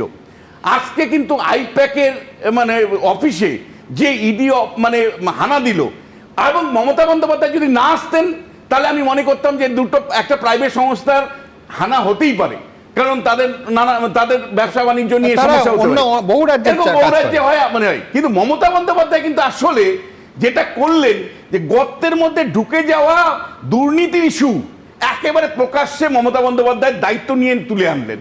তার কারণ এখন প্রত্যেকের মনের মধ্যে এই প্রশ্নটা আসবে যে মমতা বন্দ্যোপাধ্যায় নিজে স্বয়ং একটা প্রাইভেট সংস্থাকে রক্ষা করতে কেন গেলেন? তাহলে নিশ্চয়ই ডাল মে কুচ কালা হয়, তার মানে নিশ্চয়ই কয়লার টাকা, বিপুল টাকা নিশ্চয়ই ইডি যেটা দাবি করছে যে এই প্রতীকজনের সংস্থা অর্থাৎ আইপ্যাকের কাছে এসেছে, তাহলে এই টাকা সুরক্ষা কে দিচ্ছে? মমতা বন্দ্যোপাধ্যায় দিচ্ছেন, তার দল দিচ্ছে, এই বিষয়টা আসবে। এবং একই সাথে আপনাকে পরিষ্কার করে বলতে চাই যে আজকের এই ঘটনার কনটেক্সটে কিন্তু যে এসআইআর এর আবেগ মমতা বন্দ্যোপাধ্যায় এবং তার দল তৃণমূল কংগ্রেস তৈরি করেছিল, এই আবেগ অন্তত আপাতত ধামাচাপা পড়বে। এবং দুর্নীতির যে ইস্যুটা ছিল, বারবার আমরা প্রশ্ন তুলছিলাম, দুর্নীতি ইনস্টিটিউশনালাইজড হয়েছে, সেখানে আইপ্যাকেরও একটা রোল আছে, সেটা কিন্তু প্রকাশ্যে আসলো এবং রাজনীতিতে সামনের সারিতে আসলো বলেই আমি মনে করি। এবং ফাইনালি যে কথাটা আমি বলবো, যে দেখুন মুখ্যমন্ত্রী সরাসরি যখন চলে যান, তার নয় দুটো সত্তা আছে, যে তিনি তিনি তৃণমূল নেত্রী, কিন্তু আপনি আমায় বলুন যেভাবে চিফ সেক্রেটারি থেকে শুরু করে একের পর আধিকারিকরা, আইএস আধিকারিকরা ওই অপারেশনের সময় দাঁড়িয়ে পড়েছেন, তৃণমূল নেত্রীর সাথে যদি দাঁড়িয়ে থাকেন তাহলে বলবো আপনারা কিন্তু মানে কনস্টিটিউশন ভায়োলেট করে আপনারা কিন্তু এটা দাঁড়িয়েছেন। ফলে আপনারা যে পথটা দেখাচ্ছেন সেটা পুরো পলিটিসাইজেশন অফ অ্যাডমিনিস্ট্রেশনের যে ঘটেছে তারই কিন্তু একটা রূপরেখা স্পষ্ট আপনাদের ওই উপস্থিতির মধ্যে দিয়ে ধরা পড়েছে। বেশ আমি যাবো, কিন্তু দেবাংশু খুব ইন্টারেস্টিং, আমি দুটো লাইন বিশ্বনাথ দা তুলে নিচ্ছি। এক হচ্ছে বিশ্বনাথ চক্রবর্তী প্রশ্ন তুলছেন যে কেন স্বয়ং মুখ্যমন্ত্রী, হেড অফ দ্য স্টেট, তিনি কেন গেলেন। আমি বলছি এক তো তিনি কেন গেলেন, পাশাপাশি ঠিক উল্টো দিক থেকে তুমি বলতে পারো যে আর এই স্টেটের অন্য কারুর পক্ষে গিয়ে প্রাইম অ্যাকিউজ, যার জন্য রেডটা হচ্ছে, যার বাড়িতে রেড হচ্ছে, তার ফোন, ল্যাপটপ, হার্ড ডিস্ক তুলে নিয়ে আসা সম্ভব ছিল? ওই জন্যই মমতা বন্দ্যোপাধ্যায় গেছিলেন, আর ওই জন্যই ওনার নাম মমতা বন্দ্যোপাধ্যায়। আমি তার আগে দুটো কথা বলি সুমন দা, এইটুকু মানতে আমার অসুবিধা নেই, কিন্তু আমি কেন বলছি শুনুন, আমি একটা কথা বলছি। আজকে যেমন মমতা বন্দ্যোপাধ্যায়ের এই নির্দিষ্ট যে ক্যারেক্টারটা, সেটার জন্য কিন্তু আমরা তার দলটা করি, তার আদর্শ অনুপ্রাণিত। কেন বলুন তো সুমন দা, বিরোধী থাকাকালীনও কিলোমিটারের পর কিলোমিটার দূরে যখন কোনো কর্মী আক্রান্ত হয়েছে সিপিএম এর হাতে, রাত্রিবেলা বেরিয়ে ভোরবেলা পৌঁছেছেন। আচ্ছা 2021-এর গ্রামের নিরন্ন সিপিএম এর হাতে আক্রান্ত কর্মী আর প্রতীক জৈনকে এক বললে আমি দুটো বলি, আমি বলছি দুটো দুরকম আক্রমণ, দুটো দুরকম আক্রমণ, ঠিক আছে? আচ্ছা আপনার মনে আছে 2021-এর বিধানসভা নির্বাচনের ফলাফল বেরিয়েছিল 2রা মে, তারপর ঠিক তার 15 দিনের মাথায় 17ই মে হঠাৎ নারদা কেসে সিবিআই সুব্রত মুখার্জি আর ফিরাদ হাকিমকে অ্যারেস্ট করলেন। মমতা বন্দ্যোপাধ্যায় সিবিআই এর অফিসের সামনে গিয়ে 6 ঘন্টা ক্যাম্প করেছিলেন, সেদিনও তো করেছিলেন, রাজীব কুমারের বেলাও করেছিলেন। পার্টির মহাসচিব শুধু শিল্পমন্ত্রী বা শিক্ষামন্ত্রী নন, তার বাড়িতে যখন রেড হয়েছে তার ফোন ধরেননি। হ্যাঁ ধরেননি, কারণ সেটার ক্ষেত্রে আমরা আবার বলছি ইন্দ্রিয় গ্রাহ্য প্রমাণ পেয়েছিলাম, তাই তো তাকে পার্টি থেকে সরিয়েছি। এবার আপনিই বলুন, তাহলে পার্থ চ্যাটার্জির পাশে আমরা দাঁড়াইনি, আমরা প্রতীক জৈনের পাশে দাঁড়িয়েছি, আমরা ফিরাদ হাকিম সুব্রত মুখার্জিদের পাশে দাঁড়িয়েছি কেন? এটা আমারই প্রশ্ন। তাহলে পার্থ চ্যাটার্জি কি আমাদের শত্রু ছিল না? ঠিক কথা, ইন্দ্রিয়গ্রাহ্য প্রমাণ পেয়েছিল কেমন? তাহলে পার্থ চট্টোপাধ্যায়ের বাড়ি থেকে ওই টাকাগুলো বেরোনোর ঠিক 24 ঘন্টা আগে যখন রেডটা চলছে, চন্দ্রিমা ভট্টাচার্য কেন প্রেস কনফারেন্স করে বলেছিলেন যে এরপরে যদি পার্থদার শরীর খারাপ হয়ে যায়, ওনার শরীর অসুস্থ, ওনাকে সিবিআই হ্যারাস করছে, বাড়িতে রেড চলছে, আমরা বুঝে নেব। দ্বিতীয় কথা হচ্ছে দেবাংশু, তার বুঝছি ওর কথা অনুযায়ী মমতা বন্দ্যোপাধ্যায় যাকে বাঁচাতে যান সে নির্দোষ হয়, আর উনি যখন জানেন যে এ দোষ করেছে তাদেরকে বাঁচাতে যান না। উনি সুদীপ বন্দ্যোপাধ্যায়কে সে কারণে বাঁচাতে যাননি, উনি মদন মিত্রকে সে কারণে বাঁচাতে যাননি। তাদের ক্ষেত্রেও তার ইন্দ্রগ্রাহ্য কিছু আভাস পেয়েছিলেন, তারপরে তাদেরকে এখন আবার দলের এমএলএ এমপি করে রেখে দিয়েছেন। আমি বলেছি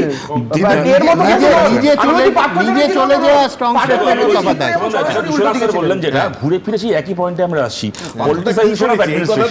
পলিটিসাইজেশন অফ অ্যাডমিনিস্ট্রেশন। পশ্চিমবাংলাতে আজকে সকালবেলা পর্যন্ত গত 15 বছরে 1500 এরকম উদাহরণ দেওয়া যাবে যেগুলো কিনা পলিটিসাইজেশন অফ অ্যাডমিনিস্ট্রেশনকে চিহ্নিত করছে। কিন্তু একটা ক্ষেত্রেও একটা ব্যবস্থা অন্য কারোর বিরুদ্ধে ছেড়ে দাও, কেন্দ্রের সরকারের নিজের কর্মচারী আইএএস আইপিএস অফিসারদের বিরুদ্ধে হয়নি, আজকেও কি আমরা কেউ মনে করি যে কোনো ব্যবস্থা হবে?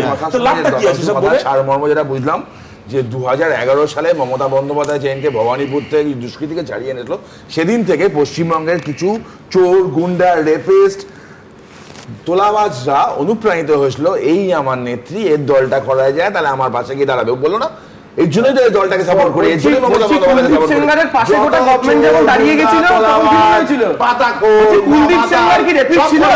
আরে কুলদীপ সেনগারের কথা বলো না, রেপিস্ট। আমার আগে আমি দ্রুত আবার ভোট কুশলী সংস্থা আইপ্যাক, এবং দেখুন রাজনীতিতে তা হয়, তৃণমূলে তো হয়ই, আবার বলছি লুডোর মতো সাপ এবং সিঁড়ি, কখনো ওপরে কখনো নিচে। সেই রকম আইপ্যাকের সঙ্গে দল হিসেবে তৃণমূলের সম্পর্ক বা নেত্রী হিসেবে মমতা বন্দ্যোপাধ্যায়ের সম্পর্ক বহুবার নানা ওঠাপড়া হয়েছে। দ্রুত একবার দেখি। Did he raided my IT sector office and IT sector in charge house? ED নিশ্চয়ই তার ক্ষমতা বলে তাদের মুখ্যমন্ত্রীর বিরুদ্ধেও ব্যবস্থা নেওয়া উচিত বলে আমার মনে হয়েছে। বৃহস্পতির সকালে কলকাতার হাড় কাঁপানো শীতকেও হার মানালো রাজনীতির উত্তাপ। কয়লা কেলেঙ্কারি তদন্তে আইপ্যাকের কর্ণধারের বাড়ি এবং অফিসে ইডির তল্লাশি অভিযান তোলপাড় ফেলে দিল রাজ্য রাজনীতিতে। সংঘাতের বারো দাঁড়ো চড়িয়ে তল্লাশি চলাকালীনই সেখানে পৌঁছে গেলেন স্বয়ং মুখ্যমন্ত্রী।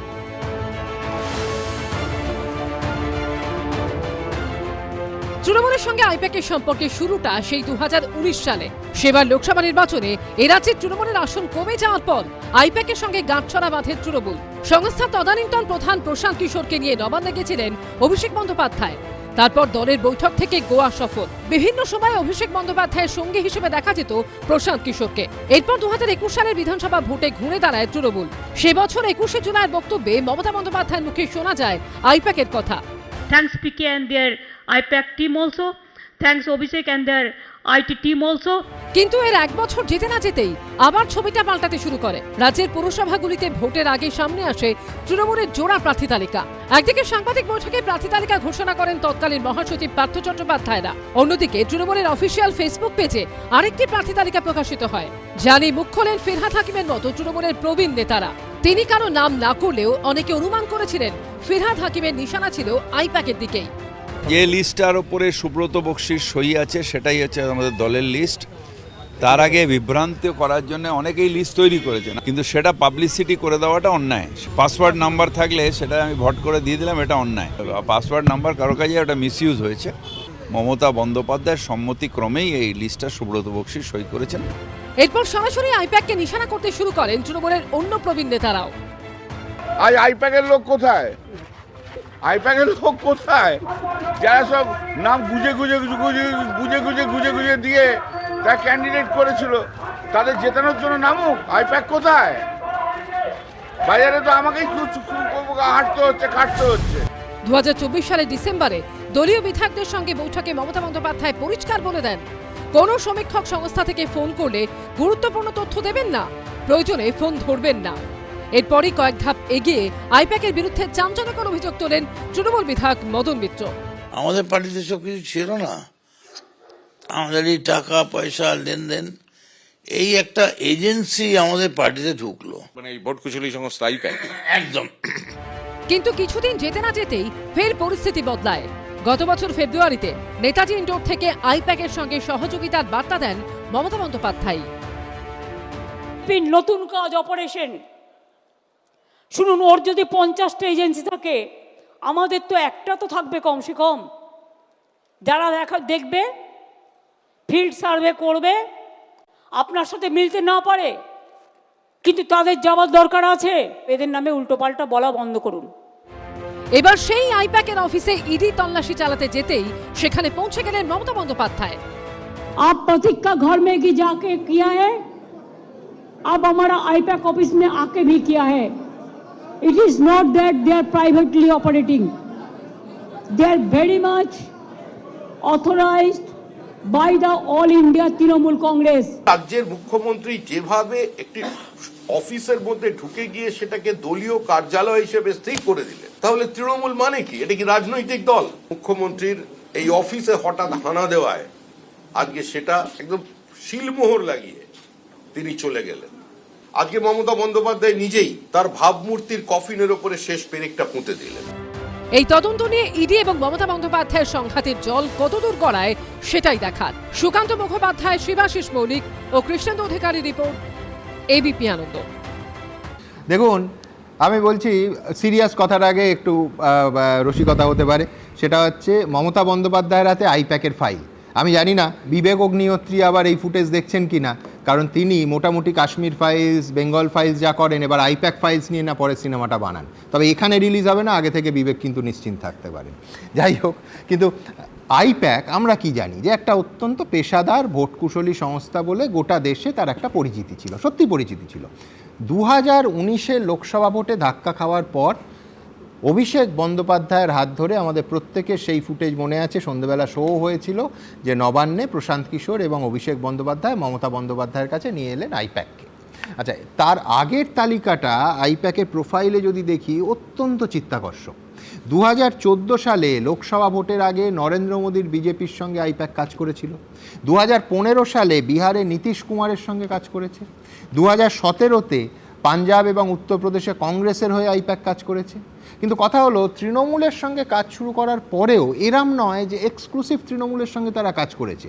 2020, 2021, 2024, এমনকি 2025-এ দেশ জুড়ে একাধিক রাজনৈতিক দলের সঙ্গে আইপ্যাক কাজ করেছে। 2021 থেকে তামিলনাড়ুতে ডিএমকের স্ট্যালিনের রাজনৈতিক পরামর্শদাতা হিসেবে আইপ্যাক কাজ করেছে। 2020 এবং 2025-এ দিল্লি বিধানসভা ভোটের আগে আইপ্যাকের সঙ্গে চুক্তি করেছিল, প্রত্যেকে জানি এই অনুষ্ঠানে আলোচনাও হয়েছিল, অরবিন্দ কেজরিওয়ালের আম আদমি পার্টি। 2019-এ জগনমোহন রেড্ডির সঙ্গে অন্ধ্রপ্রদেশে আইপ্যাক কাজ করেছে। তাহলে আমার পরবর্তী বক্তা দেবাংশুর কাছে একটাই প্রশ্ন থাকবে যে I-PAC is equal to Trinamool তো বোধহয় নয়। আমি আবার বলছি, তৃণমূলের আইটি সেডের হেড হিসেবে আমি দেবাংশু ভট্টাচার্যকে চিনি, বারবার বলিও তার এই পরিচয়। প্রতীক জৈন হয়েছেন এটা কিন্তু আমি জানতাম না, সত্যি জানতাম না। আর প্রথমেই সকল দর্শককে শুভ সন্ধ্যা জানাই।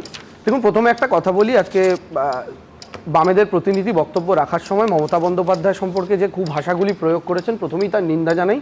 আমরা প্যানেলে বক্তব্য রাখাকালীন আমরা চাইলে খুনি বুদ্ধ, চোর জ্যোতি বসু বা চোর বুদ্ধ, খুনি জ্যোতি বসু আমরা বারবার বলতে পারি, কিন্তু আমরা এগুলো বলি না, বলা অ্যাভয়েড করি। এবং মমতা বন্দ্যোপাধ্যায় শেষ মুহূর্ত অবধি তাদেরকে সম্মান এবং শ্রদ্ধা জানিয়েছেন। এবার বিষয়টা হচ্ছে, যাই হোক, যার যার ভাষা, এবং এই ভাষা বলে কেউ যদি ভাবেন তার ভোট বাড়বে বা তার পরের ভোটে সে জিতবে, সেটা অতটা সহজ ব্যাপার নয়। যাই হোক, এবার আমি আসল বিষয়তে আছি। দেখুন, এটা হচ্ছে ভারতীয় জনতা পার্টির প্রেস রিলিজ, এটা হচ্ছে ইডির প্রেস রিলিজ। আমরা ছোটবেলায় পরীক্ষার সময় ভাবার্থ আর ভাব সম্প্রসারণ আমাদের দেয়া হতো। এই আপনি যদি ভারতীয় জনতা পার্টির প্রেস রিলিজটাকে ভাবার্থ দেখেন, একটু খুঁটিয়ে খুঁটিয়ে তার ভাব সম্প্রসারণ যদি করেন, তাহলে ইডির প্রেস রিলিজটা পাবেন। এই দুটোর আপনি যদি পড়ুন, মনে হচ্ছে একই ব্যক্তি বসে টাইপ করেছে, করে হোয়াটসঅ্যাপে একজনকে আরেকটা পাঠিয়েছে, আরেকজনকে আরেকটা পাঠিয়েছে, তারপরে আপলোড করেছে। এই দুজনের বক্তব্যের মধ্যে কিছু টেকনিক্যাল বক্তব্য ছাড়া খুব একটা তফাৎ নেই।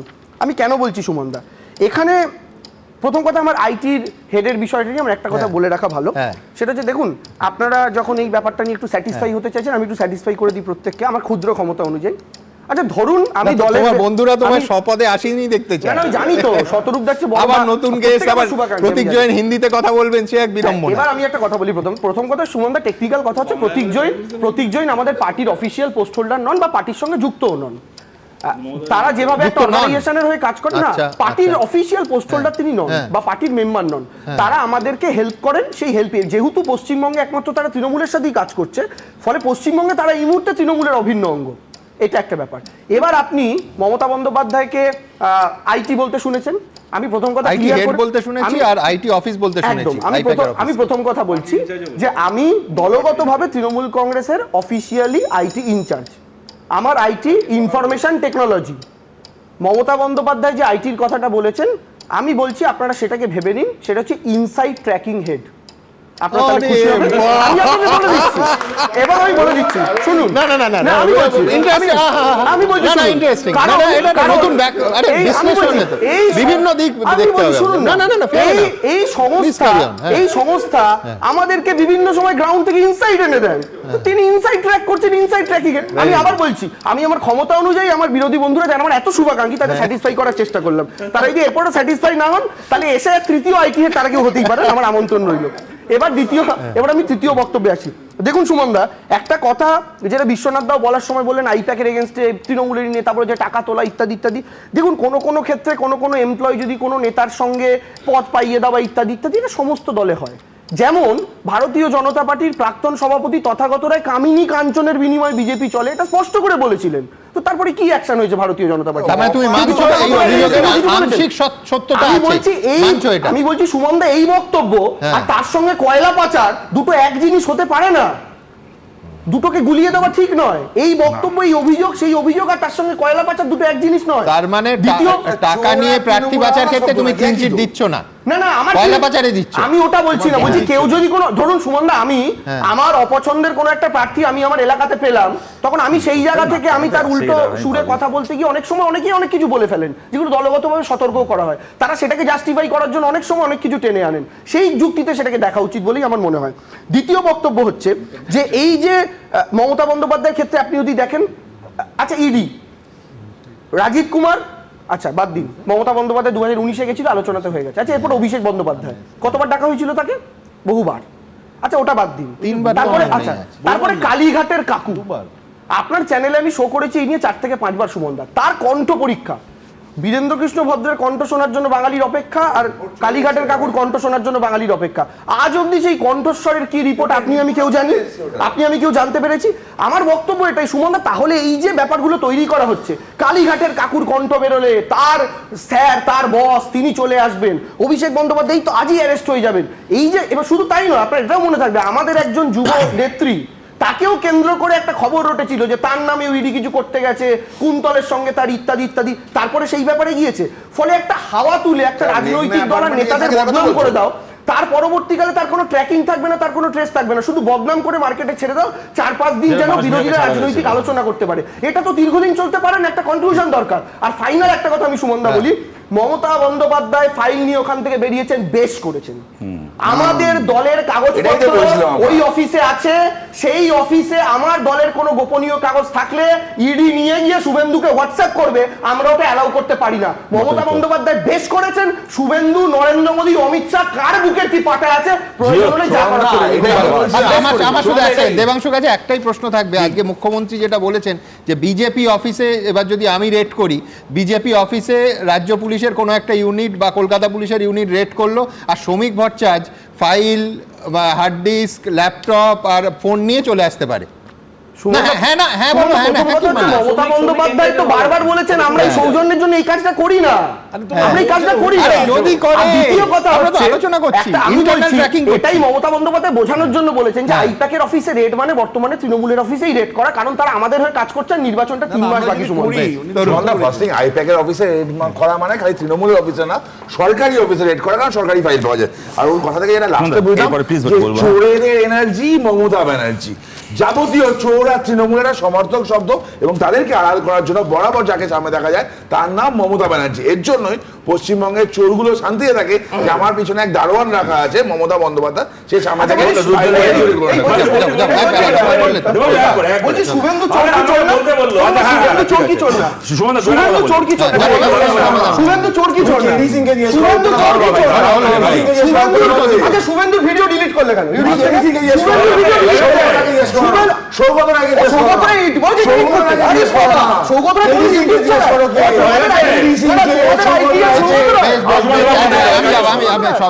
যাবো, তার আগে দ্রুত এই সংঘাতের আরেকটা ছবি আপনাদের সামনে রাখবো। দেখুন, রাজনৈতিক সংঘাত। The nasty home minister, the naughty home minister. Mamata Banerjee যেরকম একজন প্যাথোলজিক্যাল লায়ার আমরা বলি, ভোটের মুখে কয়লাকাণ্ডের তদন্তে আইপ্যাকের অফিস ও কর্ণধারের বাড়িতে ইডির তল্লাশি ঘিরে তোলপাড় রাজনীতি। ডিজিপি ও সিপিকে নিয়ে ছুটে গেলেন মুখ্যমন্ত্রী, তুললেন তথ্য চুরি, দলের রণকৌশল চুরির মতো বিস্ফোরক অভিযোগ। তাৎপর্যপূর্ণভাবে ফের একবার প্রধানমন্ত্রীকে সরিয়ে রেখে নিশানা করলেন তারই ছায়াসঙ্গী স্বরাষ্ট্রমন্ত্রী অমিত শাহকে, কার্যত হুঁশিয়ারি দিলেন। Is it the duty of the ED and Amit Shah, the nasty home minister, the naughty home minister, who cannot protect the country, and he's taking away all my party documents? अगर आप हमारे साथ लड़ने नहीं सकते हैं तो अब क्यों हम बंगाल में आते हैं? आप हिम्मत से काम लो। I am sorry mister Amit Shah and mister prime minister, please control your home minister. মুখ্যমন্ত্রী ফাইল নিয়ে চলে গেলেন, আক্রমণ করলেন গৃহমন্ত্রীকে, nasty home minister, naughty home minister. এর সঙ্গে হোম মিনিস্ট্রি কি করার আছে? নাম না করে আরো আক্রমণ শানিয়েছেন তৃণমূল নেত্রী। बीजेपी इतना बड़ा डाकू है जिसका पास एक भी पैसा नहीं था, अभी हजारों हजारों लाखों करोड़ का संपत्ति हुआ है। एक आदमी को तो सीबीआई ने नहीं पकड़ा, ईडी नहीं पकड़ा। बंगाल में तो इसको इतना गद्दार है, जो बड़ा बड़ा डाकत है, एक का खिलाफ में कोई सीबीआई नहीं हुआ, गद्दार का खिलाफ में कितना केस है। इसका बहुत सारे नेता है जिसको हम नाम बता सकती हूँ। মুখ্যমন্ত্রীর মুখে এগুলো মানায় না। আর মুখ্যমন্ত্রীকে আমি চ্যালেঞ্জ করলাম, বিজেপি কেন যে কোনো লোকের বাড়িতে আপনি পাঠিয়ে দেখুন, পার্থ চ্যাটার্জির কচি বান্ধবী অর্পিতার মতো 51 কোটি টাকা কারো বাড়িতে পাবে না। আর আপনার বাড়িতে যদি তল্লাশি হয় 100 কোটি টাকা পাওয়া যাবে। রাজনীতির গোপন সমীকরণে কখনো এজেন্সি সক্রিয় হয়, আবার কখনো ঘুমিয়ে পড়ে।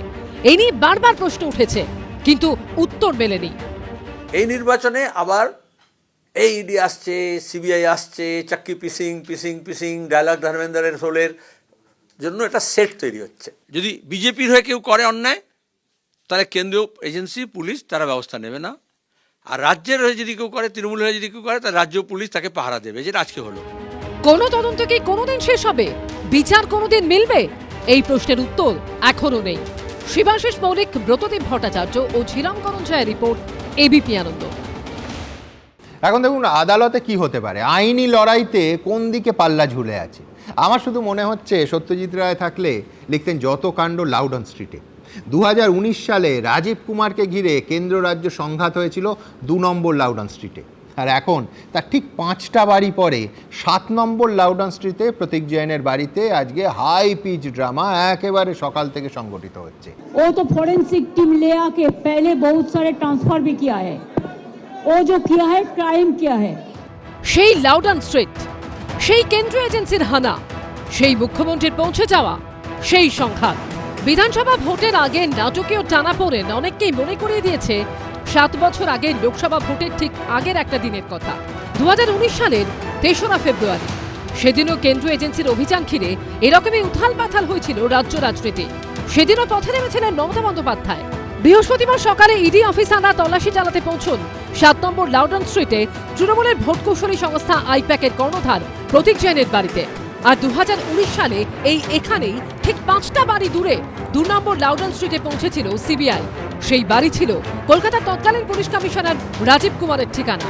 সারদা তদন্তে সেখানে গেছিলেন সিবিআই অফিসাররা, কিন্তু মুহূর্তের মধ্যে সেখানে পৌঁছে যায় বিশাল পুলিশ বাহিনী। পুলিশ এবং সিবিআইয়ের মধ্যে ধাক্কাধাক্কি শুরু হয়ে যায়। সিবিআই অফিসারদের ঠেলে গাড়িতে তুলে শেক্সপিয়ার সরণি থানায় নিয়ে যায় পুলিশ। এরপরই সেখানে পৌঁছে যান মমতা বন্দ্যোপাধ্যায়। রাজীব কুমারের বাসভবনে সিবিআই অভিযানের প্রতিবাদে ধর্মতলায় ধর্নায় বসেন তিনি।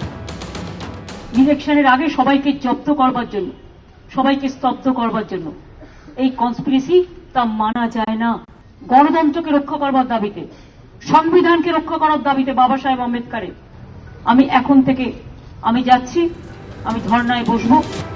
7 বছর পর বিধানসভা ভোটের ঠিক আগে আইপ্যাক কর্ণধারের বাড়িতে ইডির তল্লাশি এবং মমতা বন্দ্যোপাধ্যায় সেখানে পৌঁছে যাওয়ায় ফিরল সেই ছবি। প্রত্যাশিতভাবে এই নিয়ে কটাক্ষ ছুড়ে দিতে ছাড়েনি বিরোধীরা। কোনো মুখ্যমন্ত্রী কোনো দপ্তরে কোনো তদন্ত চলছে, সেখানে মুখ্যমন্ত্রী সরাসরি গিয়ে এভাবে হস্তক্ষেপ করছেন, এই নিয়ে এটা 3 বারের ঘটনা ঘটল। রাজীব কুমারের ক্ষেত্রে একবার হয়েছে, তিনি ধর্ণা দিয়েছিলেন, এভাবে কাড়াকাড়ি করেন। তারপরে ফিরহাদ হাকিমের ক্ষেত্রে তিনি সেখানে অবস্থান করেছেন, সেটাতে হয়তো প্রতীকী প্রতিবাদ ছিল। কিন্তু আজকে রাজ্যের মুখ্যমন্ত্রী যেভাবে একটি অফিসের মধ্যে ঢুকে গিয়ে সেটাকে দলীয় কার্যালয় হিসেবে স্থির করে দিলেন, তাহলে তৃণমূল মানে কি? এটা কি রাজনৈতিক দল? তৃণমূলের মন্ত্রীদের যখন ডেকেছে ইডি, তখন কিন্তু মুখ্যমন্ত্রী কিচ্ছু বলেননি, তখন কিন্তু মুখ্যমন্ত্রী চুপ, তখন তো সামনে গিয়ে দাঁড়াননি, ছিনতাই করে নিয়ে আসেননি। বোঝা গেল মুখ্যমন্ত্রীর কাছে তার দলের নেতা অথবা মন্ত্রীদের চাইতে অনেক বেশি গুরুত্ব রাজীব কুমার কিংবা ভাইপো কিংবা প্রতীক জৈনদের প্রাণ ভোমরা মুখ্যমন্ত্রীর এখানে লুকিয়ে আছে। এই নিয়ে পাল্টা মুখ খুলেছে তৃণমূলও। মমতা বন্দ্যোপাধ্যায় লড়াই, সহকর্মী, গণ আন্দোলনের মধ্যে থেকে উঠে আসা। যদি তিনি মনে করেন রাজনৈতিক স্বার্থে কেন্দ্রীয় সরকার সিবিআই, ইডি বা কোনো এজেন্সিকে অপব্যবহার করে তাঁর সহকর্মীদের আটক করছে, যে জায়গাটায় যেটুকু যেভাবে প্রতিবাদ করা দরকার তিনি তার বক্তব্যও রেখেছেন, তিনি কোন স্টেপ নিয়েছেন, কেন নিয়েছেন, একদম বুক চিতিয়ে নিজেই সেটা সকলকে তো বলেছেন। বৃহস্পতিবার ইডি অফিসাররা আইপ্যাকের অফিস থেকে বেরোনোর সময় গাড়ি ঘিরে বিক্ষোভ দেখান তৃণমূল কর্মীরা। পার্থপ্রতিম ঘোষ, শিবাশিস মৌলিক ও কৃষ্ণেন্দ্র অধিকারী রিপোর্ট, এবিপি আনন্দ। বল কিছুটা হলেও মানতেই হবে আইনি কোর্টে, মানে কলকাতা হাইকোর্টে। আইন আজকের এই নজিরবিহীন সংঘাত নিয়ে কি বলছে, ইডির কি করা উচিত ছিল বলে মনে করছে স্বামী? দেখুন, প্রথমেই বলি, ইডি একটি তদন্তকারী সংস্থা, সেটা পিএমএলএ অ্যাক্টে তারা সার্চ করতে গেছে, তারপরে সেখানে গিয়ে যা যা পাবে সেগুলো সিজ করে সিজার লিস্ট তৈরি করবে এবং সিজার লিস্ট প্রদান করবে। এবং শুধু তাই না, সার্চের সময় তারা ভিডিওগ্রাফ করবে। এটাই লব্ধ প্রতিষ্ঠিত আইন, বিএনএসএস এর সেকশন 105-এ নির্দিষ্টভাবে বলা আছে। আচ্ছা, যখন তারা সার্চ করছে, সিজার করবেন, সিজার লিস্ট তৈরি করবেন, সেই সময় একজন মানুষকে তারা পারমিট করলেন যেতে। আচ্ছা, তাকে কি বাধা প্রদান করা হয়েছে? প্রথম প্রশ্ন। যদি বাধা প্রদান না করেন তাহলে বুঝতে হবে ইডি তাকে ইমপ্লয়েডলি তাকে ঢুকতে দিয়েছেন। শামীম, আমি তো জানি না ভেতরে কি হয়েছে, আমি শুধু তোমার টাইম লাইনটা বলতে পারি। মুখ্যমন্ত্রী ভেতরে ঢোকা এবং বেরোনোর মধ্যে সময় হচ্ছে 9 মিনিট। আই রিপিট, মাত্র 9 মিনিটে মুখ্যমন্ত্রী ফোন, ল্যাপটপ, ফাইল সব নিয়ে বাইরে বেরিয়ে এলেন। এবার বলি এটা কি করে, মানে আমি বলছি ইডি যদি প্রায় সংগ্রহ করে ওনার হাতে না তুলে দেয়, আমি বলছি না কি হয়েছে, ভেতরে ফুটেজ নিঃসন্দেহে একাধিক পার্ট রেকর্ড করেছে, কোনো পার্ট পেলে সমানভাবে দর্শকদের সামনে রাখবো, সেই জন্য 9 মিনিট পরে মুখ্যমন্ত্রী নিয়ে বেরিয়েছেন। সেই জন্য আমি দুটো ঘটনা বললাম, দুটো কথা বললাম যেটা ইম্পর্টেন্ট, সেটা হচ্ছে আমি সরি আরেকবার তোমায় ইন্টারাপ্ট করছি। মুখ্যমন্ত্রী আজকে তার দুটো বক্তব্যে একটা খুব সিগনিফিক্যান্ট লাইন ক্ল্যারিফাই করেননি, বলেছেন খুব ইন্টারেস্টিংলি যে ভেতরের ইডি অফিসাররা কি বলেছে সেটা আর আপনাদের বলছি না। ইয়েস, এরাম কিছু নয় তো যে তারা তাদের ওপর চাপের কথা বলেছেন, আমি জানি না। দেখুন, যখন তারা সার্চ করছে তখন তারা ভিডিওগ্রাফ করবে, ভিডিওগ্রাফ করা উচিত, প্রথম কথা। দ্বিতীয় কথা হচ্ছে যে তারা পারমিট করলেন, আর মুখ্যমন্ত্রীর সঙ্গে কারা গেলেন? সঙ্গে গেলেন একদল পুলিশ আধিকারিক, পুলিশ কর্মী এবং সরকারি আধিকারিক। অ্যাকচুয়ালি কাজটা কি হলো? কাজটা হলো যে তথ্য প্রমাণ লোপাট করলেন। আমি যদি সত্যি সত্যি দেখি যে ইডি সত্যি সত্যি তারা বাধা প্রদান করতে গেছিলেন কিন্তু পারেননি, তার মানে সরকার ইডি যে কাজটি করছিল সেটি সরকারি কাজ, সরকারি কর্মীকে কাজে বাধা দান করলেন। তৃতীয় হচ্ছে যে মুখ্যমন্ত্রী কিন্তু ইডি যে প্রেস রিলিজে করেছে সেখানে বলেছে যে মুখ্যমন্ত্রী টুক অ্যাওয়ে করেছে, অর্থাৎ নিয়ে গেছে, না নিয়ে যাননি, এটা একেবারে সরাসরি ডাকাতি। কারণ 5 জনের অধিক ব্যক্তি একেবারে সেখানে পৌঁছে গেছেন, পৌঁছে গিয়ে সেখান থেকে স্নাচ করেছেন, একেবারে ড্যাকইটি করেছেন। ফোর্সিবলি কিন্তু টুক অ্যাওয়ে শব্দ ব্যবহার করেছেন। আসলে ইডির যেটা করা উচিত ছিল যে সেখান থেকে প্রথম কথা তাকে বাধা দান করা উচিত ছিল। দ্বিতীয় কথা, এই এত সময় পেরিয়ে যাচ্ছে, ইডি গিয়ে হাইকোর্টে গিয়ে এই যে ক্রন্দন করার কোনো জায়গা নেই। ইডির উচিত ছিল যে এই কাজ করার জন্য, এক হচ্ছে তথ্য প্রমাণ লোপাট, দ্বিতীয় হচ্ছে তদন্তে বাধা দান, তৃতীয় হচ্ছে সরকারি কাজে বাধা দান। এই কাজের জন্য মুখ্যমন্ত্রীকে গ্রেপ্তার করা উচিত ছিল। আমি এই শব্দবন্ধ একেবারে কনসাসলি ব্যবহার করছি। এবং যা ওখান থেকে নিয়ে এসছেন সেগুলোকে ইডির আবার ওখান থেকে কালেক্ট করে সিজার লিস্ট তৈরি করে সেই সিজার লিস্ট যার পজিশন থেকে করেছেন তাকে দেওয়া উচিত ছিল। এই কাজটি ইডির করা উচিত ছিল। ইডি তার বদলে ইডি হাইকোর্টে গিয়ে ক্রন্দন করতে গেছেন। এখনো পর্যন্ত আমি জানি না, আপনি বলতে পারবেন যে মামলা ফাইল হয়েছে কি হয়নি। আমি অন্তত পক্ষে লিস্টে এখনো পর্যন্ত মামলা দেখিনি, একমাত্র অল ইন্ডিয়া তৃণমূল কংগ্রেসের মামলা দেখেছি, ইডির মামলা দেখিনি। এবার আমি বলি, কিন্তু বলো এই রাজ্যে যেখানে সন্দেশখালিতে ইডি আক্রান্ত হয়েছে, তো ইডির বোঝা উচিত নয় যে কোনো রাজনৈতিক রেড কেকুয়া নয়, সেই প্রস্তুতি তাদের ছিল না, নাকি তারা রাখেনি? না ছিল না রাখেনি, এই প্রশ্নের জবাব ইডি দিতে পারবে। কিন্তু তার থেকেও গুরুত্বপূর্ণ, আমরা কিন্তু এখনো পর্যন্ত দেখলাম না যে কোনো স্কাপলিং হলো, তাকে কেউ বাধা দান করলো, এটা কিন্তু আমরা দেখলাম না। উল্টে আমরা কি দেখলাম যে আইপিএস অফিসাররা তারা সেখানে উপস্থিত ছিলেন, যে আধিকারিকদের রাজ্যের আইন শৃঙ্খলা এটা মেনটেন করার দায়িত্ব কার? রাজ্য সরকারের। আমরা দেখছি প্রশাসনিক প্রধান তিনি আইন ভঙ্গ করছেন। এই রাজ্যের বর্তমানে রুল অফ ল বলে কিছু নেই, একটা ললেস স্টেট তৈরি হয়েছে। তার কারণ যার দায়িত্ব ছিল ল অ্যান্ড অর্ডার মেনটেন করা, তিনি উল্টে গিয়ে একটি সার্চ চলাকালীন তিনি উল্টে গিয়ে তথ্য প্রমাণ লোপাট করছেন, সেখান থেকে এভিডেন্স নিয়ে আসছেন বলে, কি এভিডেন্স নিয়ে আসছেন বলে ইডি প্রেস রিলিজ করছে। ইডির কাজ প্রেস রিলিজ করা, ইডির কাজ হচ্ছে ইনভেস্টিগেশন করতে গিয়ে যদি দেখেন যে কেউ এভিডেন্স নিয়ে আসছেন, তথ্য প্রমাণ লোপাট করছেন, তার বিরুদ্ধে ব্যবস্থা গ্রহণ করা। ব্যবস্থা গ্রহণ করার বদলে ইডি প্রেস রিলিজ করছেন, আদালতে গিয়ে কাঁদছেন, পিটিশন এখনো ফাইল করতে পারলেন না, তৃণমূল কংগ্রেস পিটিশন ফাইল করে দিল। আসলে এই সফটলি ইডি আসলে এটাকে ডিল করছেন, এটা খুব একটা কাঙ্ক্ষিত হচ্ছে না, প্রথম। দ্বিতীয় হচ্ছে যে দেখুন আইপিএস আইএস অফিসারদের ভূমিকা, তার কারণ কেন্দ্রের আইপিএস আইএসরা তারা কিন্তু এখানে একজন আইপিএস অফিসার বসে আছেন, এই তারা কিন্তু চাইলেই কেন্দ্রের সরকার তাদের বিরুদ্ধে ব্যবস্থা গ্রহণ করতে পারে। তার কারণ হচ্ছে তারা একটি দুষ্কর্মে মুখ্যমন্ত্রীকে সহযোগিতা করেছে। এই দুষ্কর্মে সহযোগিতা করা কোনো আইপিএস আইএস অফিসারের কাজ নয়। মুখ্যমন্ত্রী কালকে যদি চুরি করতে যান, আইপিএস অফিসাররা তারা কি গার্ড দেবেন? পুলিশ কর্মীরাকে গার্ড দেবেন? হ্যাঁ, আপনি চুরি করুন বা মার্ডার করুন, যারা নিরাপত্তা দিচ্ছেন, নিরাপত্তা দেওয়ার নাম করে যদি দুষ্কর্মে সহযোগিতা করেন, তাহলে কিন্তু তিনিও সমানভাবে লায়াবল হবেন এবং তার বিরুদ্ধে বিধিবদ্ধ ব্যবস্থা গ্রহণ করা কেন্দ্রের সরকারের কাজ, এবং সেটা যদি না করেন তাহলে কিন্তু সেটা সঠিক কাজ হবে। আমি খুব সংক্ষেপে জাস্ট 3টে কথা বলছি। প্রথম কথা, তরুণ যদি সঠিকভাবে ভবানীপুর থানার কথা বললো, উদাহরণ তার না, আমি বলার সময় বলেছিলাম যে ভবানীপুর থানার ঘটনা ঘটা থেকে আজকে সকালবেলা পর্যন্ত বিজেপি বারবার করে বলেনি যে ভবানীপুর থানার পুলিশ, তুমি সংবিধান ছুঁয়ে শপথ নিয়ে পুলিশের চাকরি করছো, কি করে তোমার সামনে থেকে কেউ গুন্ডা ছাড়িয়ে নিয়ে চলে যায়, তাহলে তোমার অ্যাকাউন্টেবিলিটিটা কোথায়? তাহলে একই কথা কেন আছে ইডির ক্ষেত্রে খাটবে না? আমার দ্বিতীয় কথা হচ্ছে, সুমন্ত তোমার মনে থাকবে ইডি সম্পর্কে, দেখো বামফ্রন্ট সরকারের নাম বলে ইডি ফিডির আমরা নাম শুনিনি, সিবিআই শুনতাম, সেই সময় মমতা বন্দ্যোপাধ্যায় মাথায় উকুন হলেও সিবিআই তদন্ত চাইতেন, কিন্তু ইডির আমরা নাম শুনিনি। ইদানিংকালে ইডি আমরা গত কয়েক বছর ধরে শুনছি, যবে থেকে শুনছি একটা কথা তোমার মনে থাকবে, বারবার বিভিন্ন লোক বলেছেন যে সিবিআইয়ের হাত থেকে তাও বা পার পাওয়া যায়, কিন্তু ইডির হাত থেকে পার পাওয়া যায় না। তারা নাকি এমন একটা সংস্থা, তাদের নাকি পিএমএলএ অ্যাক্ট এত শক্তিশালী অ্যাক্ট, তোমাকে একবার ইডি ছুলে ইডি প্রমাণ করবে না তুমি দোষী, তোমাকে প্রমাণ করতে হবে তুমি নির্দোষ। সেই ইডির আছে চেহারা দেখছে। আর আমার থার্ড এবং শেষ কথা, দেবাংশু বলার সময় বললো, তুমি যখন প্রশ্ন করলে যে মমতা বন্দ্যোপাধ্যায় চাইলেই বিজেপি অফিসার রেড করাতে পারেন, কিন্তু সৌজন্যবশত করান না। কিন্তু এই সৌজন্য এবিপি আনন্দের ক্ষেত্রে দেখান না। সন্দেশখালী নিয়ে খবর করলে রাত্রিবেলা তোমার নামে সমন চলে আসে। তাই মমতা বন্দ্যোপাধ্যায় কাকে সৌজন্য দেখাবেন কাকে দেখাবেন না, সেখানে একটা প্যাটার্ন আছে। কিন্তু আমি দেবাংশুর কাছে, দেখো আমি সমবেদনা জানাচ্ছি এইটা বলে যে আজকে আমরা পরিষ্কার দেখতে পাচ্ছি দেবাংশু নিজের যোগ্যতায় পরীক্ষায় বসে আইটি হেডে চাকরি পেয়েছিল, প্রতীক জৈন চিরকুটে চাকরি পেয়ে চাকরিটাকে চুরি করে নিয়েছে। আমি সুমনদা এবার একটা কথা বলি। প্রথম কথা, এই বিষয়টার থেকে একটা গুরুত্বপূর্ণ বিষয় যেটা শতরূপদা বলতে গিয়ে সন্দেশখালী শব্দটা তুললো না, আমি বলছি সুমনদা সন্দেশখালীও মনে করে দেখুন লোকসভা ভোটের আগের ব্যাপার। লোকসভা মিটে গেল, তৃণমূল 29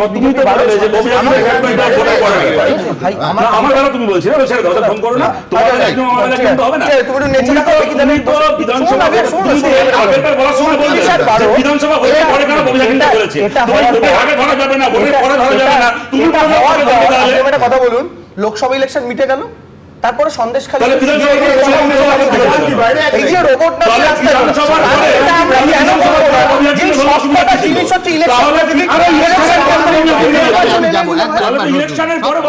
আমি একটা কথা নোট করতে বলবো যে এখানে বাড়িতে সিপি পৌঁছানোর পর কিন্তু মুখ্যমন্ত্রী পৌঁছেছে, হ্যাঁ, এবং পরবর্তীকালে সেখানে ডিজি বা অন্য সিনিয়র অফিসাররা পৌঁছানোর পর মুখ্যমন্ত্রী পৌঁছেছে। মুখ্যমন্ত্রী হঠাৎ করে কিন্তু পৌঁছননি, তিনি সিনিয়র অফিসারদের নিয়ে সেখানে গেছেন, 1 নম্বর। আর 2 নম্বর কথা, আমাদের আইএস অফিসারদের যে সার্ভিস রুল আছে, যদি কেন্দ্রীয় সরকার মনে করেন যে কোনো আইএস অফিসার এখানে চিফ সেক্রেটারি আছে, কালকেই তুলে অন্য জায়গায় পোস্টিং করে দিতে পারে। মানে রাজ্য সরকার রাজি না হলেও পারে, অন্য রাজ্যে পোস্টিং করতে পারেন, কেন্দ্রীয় সরকার পোস্টিং করতে পারে।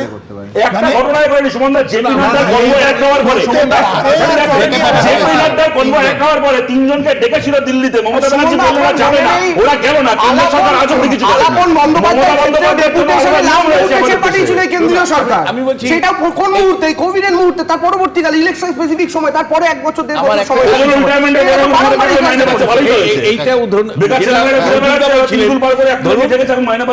আমি আপনাকে বলছি যে মানে রাজীব কুমারকে যখন মানে ধরতে গিয়েছিল সিবিআই, তখন তো একাধিক অফিসার মমতা বন্দ্যোপাধ্যায়ের সাথে ধর্ণা ছিল, কোন অফিসারের বিরুদ্ধে ব্যবস্থা নিতে পেরেছিল? ওইসব গল্প নেই। আমি পলিটিক্যাল বিশ্লেষণ করতে চাই একটা জিনিস, যদি একদম অল্প সময়ের মধ্যে কোনো রেজাল্ট ইডি না দেখাতে পারে এই কেসটায় পার্টিকুলারলি, তাহলে পরিষ্কার বোঝা যাবে মোদি অমিত শাহকে সন্তুষ্ট করা, ওই যে সেটিং তত্ত্বটা ব্রেক করার জন্যই এই ঘটনাটা ঘটিয়েছে। এবং সেই ক্ষেত্রে আমি আপনাকে বলছি, বিজেপি সেটিং তত্ত্বটা ভাঙার জন্য তো ইডিকে যদি লাগিয়ে থাকে, তাহলে কিন্তু সেটিং তত্ত্বটা আরো বেশি আঠার মতন লাগবে, অর্থাৎ নির্বাচনে আরো বেশি সেটিং তত্ত্বটা প্রমাণিত হবে। এটা সেটিং তত্ত্ব না প্রতিহিংসা? আপনি কোনটা বলছেন?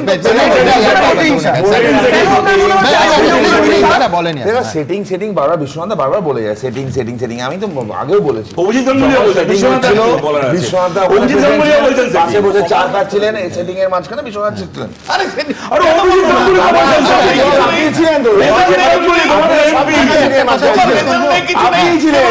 আপনার সামনেই হয়েছে, আপনি করিয়েছেন। তোমার একটা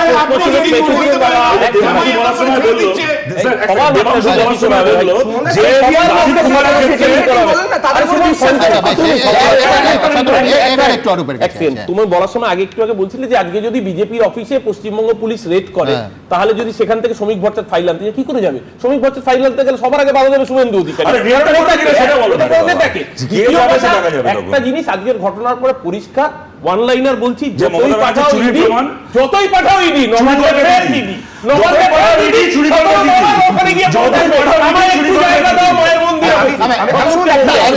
কংগ্রেস এবং সিপিএম এর প্রতিনিধিরা সেটিং নিয়ে বলতে বলতে একজন কংগ্রেসের প্রতিনিধি এখন সেটিং কে ডিফেন্ড করছেন কি উল্টো দিকে, ফলে এদের মুখ থেকে সেটিং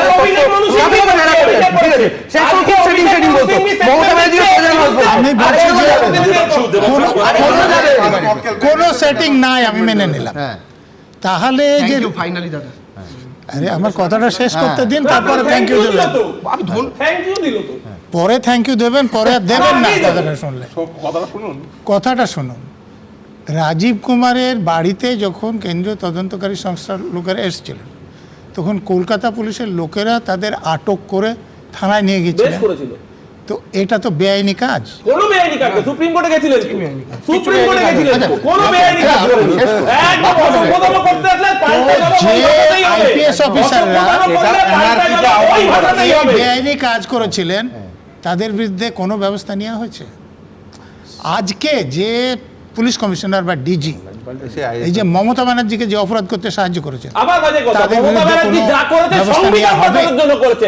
আমি ধরে নিচ্ছি দেখুন উদ্দেশ্য এবং ভিডিও নিয়ে প্রচুর এদিক ওদিক হতে পারে, কিন্তু আমার বক্তব্য সংঘাতের এইটাই একমাত্র ঘটনা তো না। এর আগে আপনাদের মনে থাকবে যখন 5 বছর আগে 21 সালের 17ই মে নারদ মামলায় ফিরহাদ হাকিম, সুব্রত মুখার্জিদের সিবিআই গ্রেফতার করেছিল, একেবারে সরাসরি নিজাম প্যালেসে মমতা বন্দ্যোপাধ্যায় পৌঁছে গেছিলেন।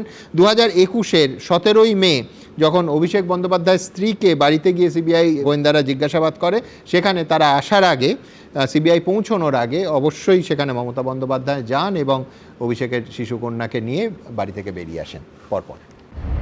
আইপ্যাকের কর্ণধার প্রতীক জৈনের লাউডন স্ট্রিটের বাড়িতে ইডি হানার খবর পেয়েই সেখানে পৌঁছে গেলেন মুখ্যমন্ত্রী। বেরোনোর সময় তার হাতে দেখা গেল ফাইল ও ল্যাপটপ। ইডির অভিযান চলাকালীন পৌঁছে গেলেন আইপ্যাকের সেক্টর 5-এর অফিসেও, জানিয়ে 5 বছর আগে নিজাম প্যালেসে সিবিআই দফতরে মুখ্যমন্ত্রীর ধর্নায় বসার প্রসঙ্গ টেনে আনছেন বিরোধীরা। মুখ্যমন্ত্রী কেন্দ্রীয় সংস্থা, সাংবিধানিক সংস্থার কাজে এর আগেও হস্তক্ষেপ করেছেন। 2021 সালের 17ই মে নারদ মামলায় বাড়ি থেকে তৃণমূলের 2 মন্ত্রী সহ 4 জনকে গ্রেফতার করে সিবিআই। খবর পেয়ে সেখানে পৌঁছে যান খোদ মমতা বন্দ্যোপাধ্যায়। দলীয় সতীর্থদের গ্রেফতারের প্রতিবাদে টানা 6 ঘন্টা সিবিআই অফিসে বসে থাকেন মুখ্যমন্ত্রী। 2021 সালের তিনি নিজাম প্যালেসে ধর্ণা দিয়েছিলেন সিবিআই অফিসে। ফিরহাদ হাকিম, শোভন চট্টোপাধ্যায়, মদন মিত্র, সুব্রত মুখার্জিদের গ্রেপ্তারের বিরুদ্ধে। এই নির্বাচনে আবার এই ইডি আসছে, সিবিআই আসছে, চাক্কি পিসিং, ডায়লগ ধর্মেন্দ্রের রোলের জন্য একটা সেট তৈরি হচ্ছে। সেট যেরকম আগের বারে রাজীব কুমারের ঘরের সামনে হয়েছিল, পুলিশ কমিশনের সামনে, তারপরে ধর্ণামঞ্চ হয়েছিল। এরা সবসময় মনে করে যে মানুষের স্মৃতি খুব দুর্বল, আবার ওই একই জিনিস করবে, স্ক্রিপ্ট পাল্টানো উচিত ছিল। বৃহস্পতিবার ঘটনার পর জানিয়ে কটাক্ষ করছে বিরোধীরা। মাননীয় মুখ্যমন্ত্রী যখন প্রথম মুখ্যমন্ত্রী হলেন 2011 সালে, তৃণমূলের 2টি গোষ্ঠীর মধ্যে গোষ্ঠীদ্বন্দ্ব হয়েছিল।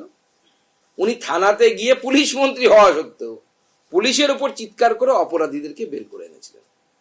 তারপরে রাজীব কুমার তখন তার জন্য ধর্নায় বসেছিলেন। তারপরে ফিরহাদ হাকিম তার জন্য গিয়ে ইডির অফিসের সামনে ধর্নায় বসেছিলেন। আজকে দেখলাম ফাইল ছিনতাই করে নিয়ে চলে গেলেন। মমতা বন্দ্যোপাধ্যায় লড়াই, সহকর্মী, গণ আন্দোলনের মধ্যে থেকে উঠে আসা। যদি তিনি মনে করেন রাজনৈতিক স্বার্থে কেন্দ্রীয় সরকার সিবিআই, ইডি বা কোনো এজেন্সিকে অপব্যবহার করে তাঁর সহকর্মীদের আটক করছে, যে জায়গাটায় যেটুকু যেভাবে প্রতিবাদ করা দরকার, সেটা জননেত্রী যেভাবে তিনি তার বক্তব্যও রেখেছেন, তিনি কোন স্টেপ নিয়েছেন, কেন নিয়েছেন, একদম বুক চিতিয়ে নিজেই সেটা সকলকে তো বলেছেন। এর আগে 2021-এর 23শে ফেব্রুয়ারি কয়লাকাণ্ডে অভিষেক বন্দ্যোপাধ্যায়ের স্ত্রীকে সিবিআই-এর জিজ্ঞাসাবাদের দিন সিবিআই পৌঁছানোর আগে অভিষেকের বাড়িতে পৌঁছন মমতা বন্দ্যোপাধ্যায়। বেরোনোর সময় তার সঙ্গে ছিল অভিষেকের ছোট্ট মেয়ে। অভিষেক যে বিয়ে করেছে একটা মেয়েকে, বাচ্চা মেয়ে, আরে ওই মেয়েটার পেছনেও লেগেছে বুঝুন। কল্পনা করতে পারবেন না, একদিন ওই পুচকেটা এসে আমাকে একদিন বলছে, 5 বছরের বাচ্চা, আমাকে এসে বলছে, দিদি do you know Narendra Modi is a bad man. সব মিলিয়ে তুঙ্গে রাজনৈতিক তরজা। ঝিলম করঞ্জাই, সুকান্ত মুখোপাধ্যায়, পার্থপ্রতিম ঘোষ, এবিপি আনন্দ। দেখুন, কয়েকটা বিষয় আপনাদের মতামত জানতে চেয়ে আমরা প্রশ্ন তুলে দিই। Facebook, YouTube, x, Insta, thread সব জায়গায় আপনারা আপনাদের মতামত পাঠিয়েছেন। আমি প্রথম প্রশ্নে যাব। বিধানসভা ভোটের আগে কয়লা পাচার কাণ্ডে সক্রিয় ইডি, আইপ্যাকের অফিসে হানা, অমিত শাহর বিরুদ্ধে সরব মুখ্যমন্ত্রী। ভোট এলেই বিজেপির অঙ্গুলি হেলনে বিরোধীদের হেনস্থা করে কেন্দ্রীয় এজেন্সি ইডি। মুখ্যমন্ত্রী বলছেন, আপনি কি মনে করেন ইডি তাই করে? এমনটা মনে করছেন 25% মানুষ। ইডি এমনটা করে না মনে করছেন 72% মানুষ। 3% মানুষ মুখ খুলতে চান। পরের মত, সাংবিধানিক পদের অপব্যবহার করে ফাইল ছিনতাই, মুখ্যমন্ত্রীর ভূমিকা নিয়ে ইডি দাবি করছে। কেন্দ্রীয় এজেন্সির সঙ্গে আপনি কি সহমত? সহমত এমনটা মনে করছেন 68% মানুষ, সহমত হননি 32% মানুষ। এবং পরের প্রশ্নে যাব, ইডির কয়লা পাচার কাণ্ডের তদন্তের সঙ্গে কি বিধানসভা ভোটের কোনো সম্পর্ক আছে? সম্পর্ক আছে এমনটা মনে করছেন 51% মানুষ, সম্পর্ক নেই এমনটা মনে করছেন 44% মানুষ, আর বলতে চাননি 5%। পরের প্রশ্ন ছিল যে ইডি হানায় বাধা দিয়ে কিছু লুকোতে চাইছেন মুখ্যমন্ত্রী, লুকোতে চাইছেন এমনটা মনে করছেন 73% মানুষ, লুকোতে চাইছেন না এমনটা মনে করছেন 25% মানুষ, 2% মানুষ কিন্তু বলতে চান। ইডি কি কেন্দ্রীয় সরকারের রাজনৈতিক হাতিয়ার?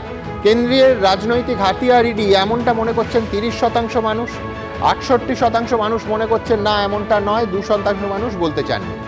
এখান থেকে একেবারে সরাসরি প্রতি মুহূর্তে ফেসবুক, ইউটিউব, এক্স, ইনস্টা থ্রেডে আপনাদের যে মন্তব্যগুলো আসছে এবার দেখে নেব। তমাল রায় তিনি লিখছেন, মুখ্যমন্ত্রী কি করে অন্য সংস্থার অফিস থেকে সমস্ত নথি ছিনিয়ে নেন? হাইকোর্টের রায় আশা করি পরিষ্কার হয়ে যাবে। সৌরদীপ ঘোষ লিখছেন, কোন সেটিংয়ের কারণে বারবার ক্ষতিগ্রস্ত হয়েও ইডি ব্যবস্থা নিতে পারছে না? অরিন্দম চৌধুরী লিখছেন, ইডির এইসব তল্লাশি শুধুই ভোটের আগে লাফালাফি, ভোটের পরই সব ভ্যানিশ। গৌতম বাগুই লিখছেন, নথিগুলো গুরুত্বপূর্ণ না হলে স্বয়ং প্রশাসনিক প্রধান তা বাঁচাতে এগিয়ে আসতেন না। সৈকত বর্মন লিখছেন, কেন্দ্র হোক বা রাজ্য, যে কোনো তদন্তকারী সংস্থাকে বাধা দেওয়াটাও কি অপরাধ নয়? দেখুন, রাজনীতিতে চিরস্থায়ী বলে কিন্তু কিচ্ছু হয় না। এই মাত্র 72 ঘন্টা আগে বিজেপির সঙ্গে সিপিএম আর কংগ্রেসকে এক সারিতে বসিয়ে মমতা বন্দ্যোপাধ্যায় বলেছিলেন যে রাম বাম শ্যাম ভালো থেকো। আজ আবার আইপ্যাকের কর্ণধারের ফ্ল্যাট আর অফিসে ইডি পৌঁছতেই উদার আহ্বান জানালেন মুখ্যমন্ত্রী, কার্যত এক টেবিলে বসার আহ্বান জানালেন সমস্ত বিজেপি বিরোধী দলদের। তবে কংগ্রেস বা সিপিএম যে তৃণমূলের সঙ্গে হাতে হাত অন্তত এই মুহূর্তে মেলাচ্ছে না তা স্পষ্ট, তবে সেটা তাদের বিষয়। আমরা শুধু এই খবর তুলে ধরছি বলে আমাদের কেস দেবেন না প্লিজ। দেখুন, কেস দেবেন না প্লিজ।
কেস দেবেন না প্লিজ।